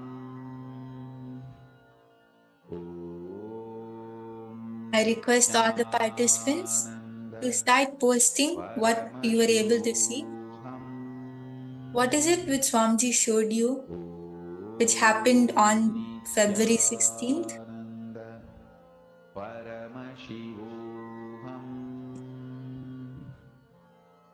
All the details which you were able to see, all the answers which Swamiji showed you, all of you can start posting.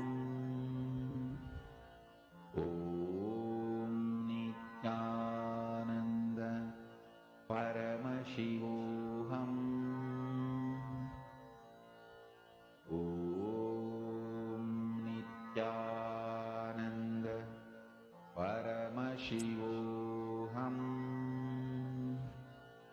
Om Nithyananda Paramashivoham. Om Nithyananda Paramashivoham. Om Nithyananda Paramashivoham. Om Nithyananda Paramashivoham. Om Nithyananda Paramashivoham. Ima Maria, you saw some very auspicious time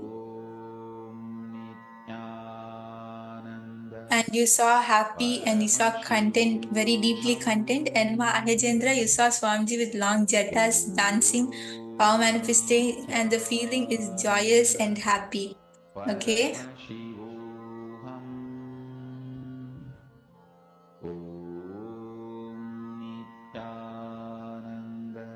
Okay, Ma Stephanie, you saw Swamiji sitting outdoor with many others wearing red color. He is doing something with his hands, building something. And you saw many trees over there. Okay. And Ma Maha Anugraha, you saw dance, walk, tour, colorful umbrella, food offerings, rituals, sunny day, blue sky, fasting, half a moon, and celebration. Okay.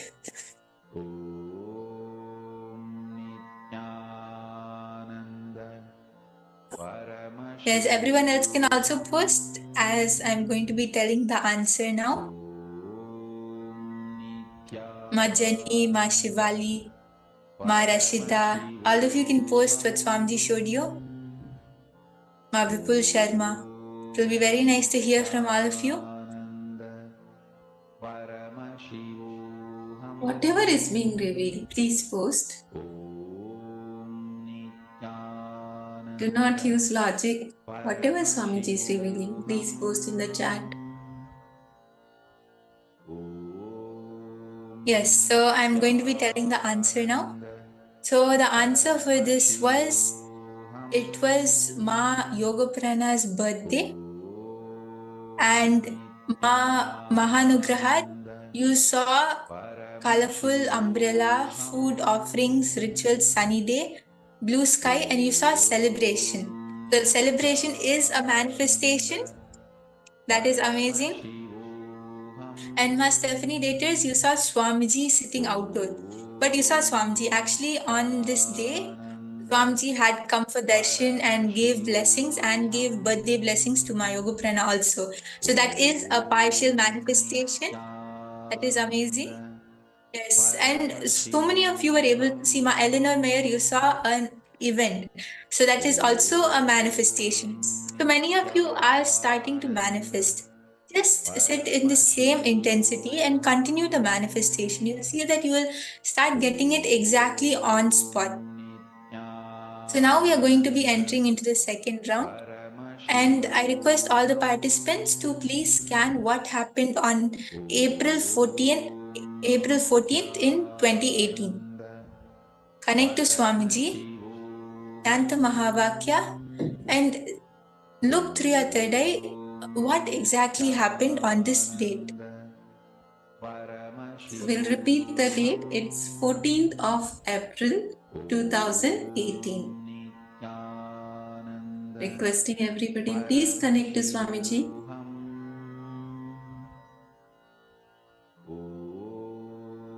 And scan through third eye what Swamiji is revealing. Paramashivoham. Om Nithyananda Paramashivoham. Om Nithyananda Paramashivoham. Om Nithyananda Paramashivoham. Om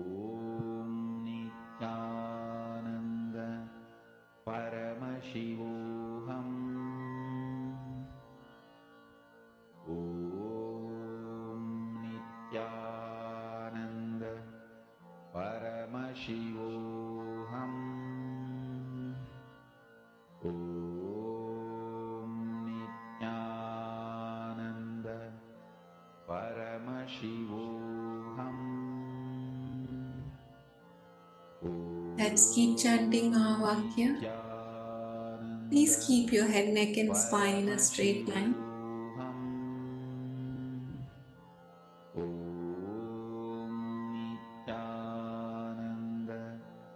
Paramashivoham. Om Nithyananda. Paramashivoham. Om Nithyananda. Paramashivoham. Om Nithyananda. Paramashivoham. Om Nithyananda. Paramashivoham. Om Nithyananda. Paramashivoham.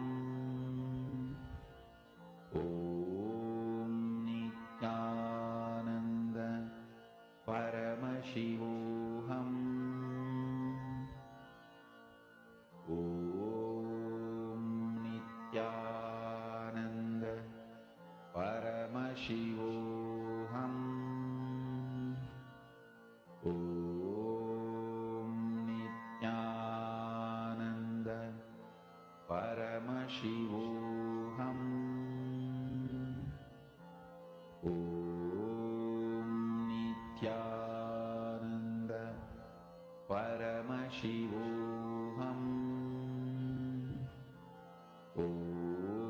Om Nithyananda.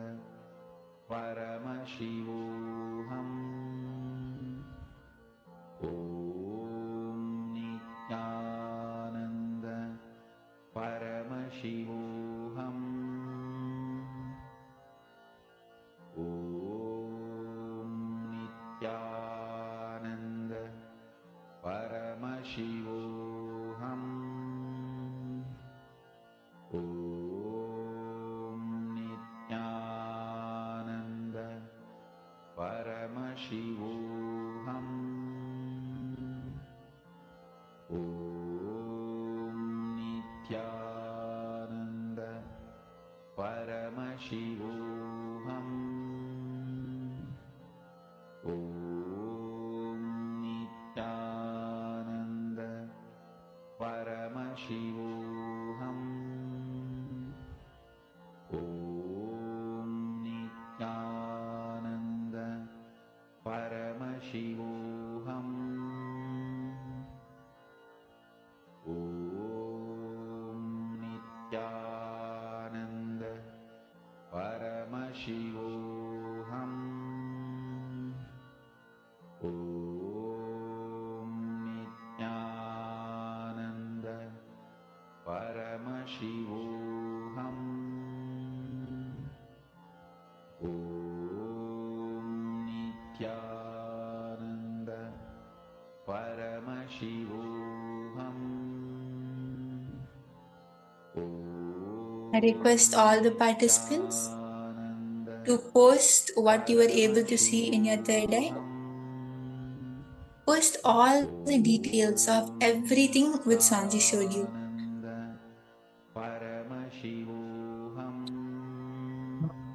What colors you were able to see, what was happening, what was the event, what was any numbers or whatever details Swamiji showed you, without missing out anything, without missing out on any detail. Everyone can start posting. Ma Mahanugrahad, Ma Mary, Ma Heidi, Ma Anandeshwari, Ma Lalita, all of you can post. Ma Priyatma Swarupini. It will be very nice to hear all of your answers. Ma Eleanor Mayer, you saw some incident in Gurukul with many Gurukul kids, okay? Ma Maha Anugrahad, you saw a new birth happening. It's an unforgettable day. Initiation, orange color, okay? Everyone else can also post. Ma Yonana, Ma Stephanie, Ma Izdik, Ma Heidi. It will be very nice to hear all of your answers. Malita, Ma Priyatma Sarupini, all of you can post what Swamiji showed you. Paramashivoham. Om Nithyananda Paramashivoham. Okay, Ma Lalita, you saw kids, flowers, white, pink. Okay. Ma Maria, Ma Shivali, what about all of you, Ma? Ma Jenny, Ma Maigarida, all of you can post. Let's take a minute and please post your answers. Om Nithyananda Paramashivoham. Om Nithyananda Paramashivoham. Om Nithyananda Paramashivoham. Om Nithyananda Paramashivoham. Om Nithyananda Paramashivoham. Om Nithyananda Paramashivoham. Om Nithyananda Paramashivoham. Om Nithyananda Paramashivoham. Om Nithyananda Paramashivoham. Okay, Ma Ahajendra, you saw Gurukul and Swamiji's blessings. Okay. Paramashivoham. Om Okay, Ma Eleanor Mayer, you saw kids are wearing orange color. Okay. Ma Stephanie, you saw Ganesha, then a car, then Swamiji walking, and other people. Okay. And Ma Heidi, you saw many people, maybe IA program, Swamiji in his swing. And Ma Virupaksha, you saw Swamiji left Bidadi less than 2 months afterwards, where the same problem starting to come. Okay. And Ma Anandeshwari has posted big parade through the streets with Devi. Okay. Yes. So now I'm going to be telling the answer.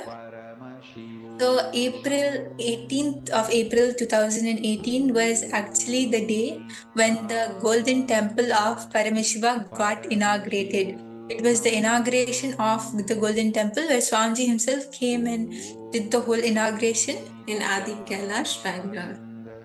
Yes, so Ma Stephanie, you saw a car and Swamiji walking and then other people. So Swamiji walking and other people is precise. That is how Swamiji entered the temple. So that is amazing, Ma Stephanie. That is a manifestation. And Ma Heidi, you saw many people, which is a manifestation because there were a lot of people on that day. So that is a manifestation. And Ma Anandeshwari, you saw a big parade through the streets. So when on the path to the temple, actually a lot of people were coming and it literally looked like a parade. So that is also a manifestation. Yes, so it's so nice to see that so many of you are starting to manifest. So many of you are able to see what is the details. You're able to look at the details, the incident, and it's very nice. And one of you saw Ganesha, and that's also correct because that was the inauguration of the Golden Temple. So wonderful. I request all the participants to please go and share your experience. Now, after understanding what Swamiji has told all of us, after being able to manifest the power, please do take a few minutes and share your experience on the KAILASA's Paramashivoham Facebook page. Share it with everyone. Enrich everyone about how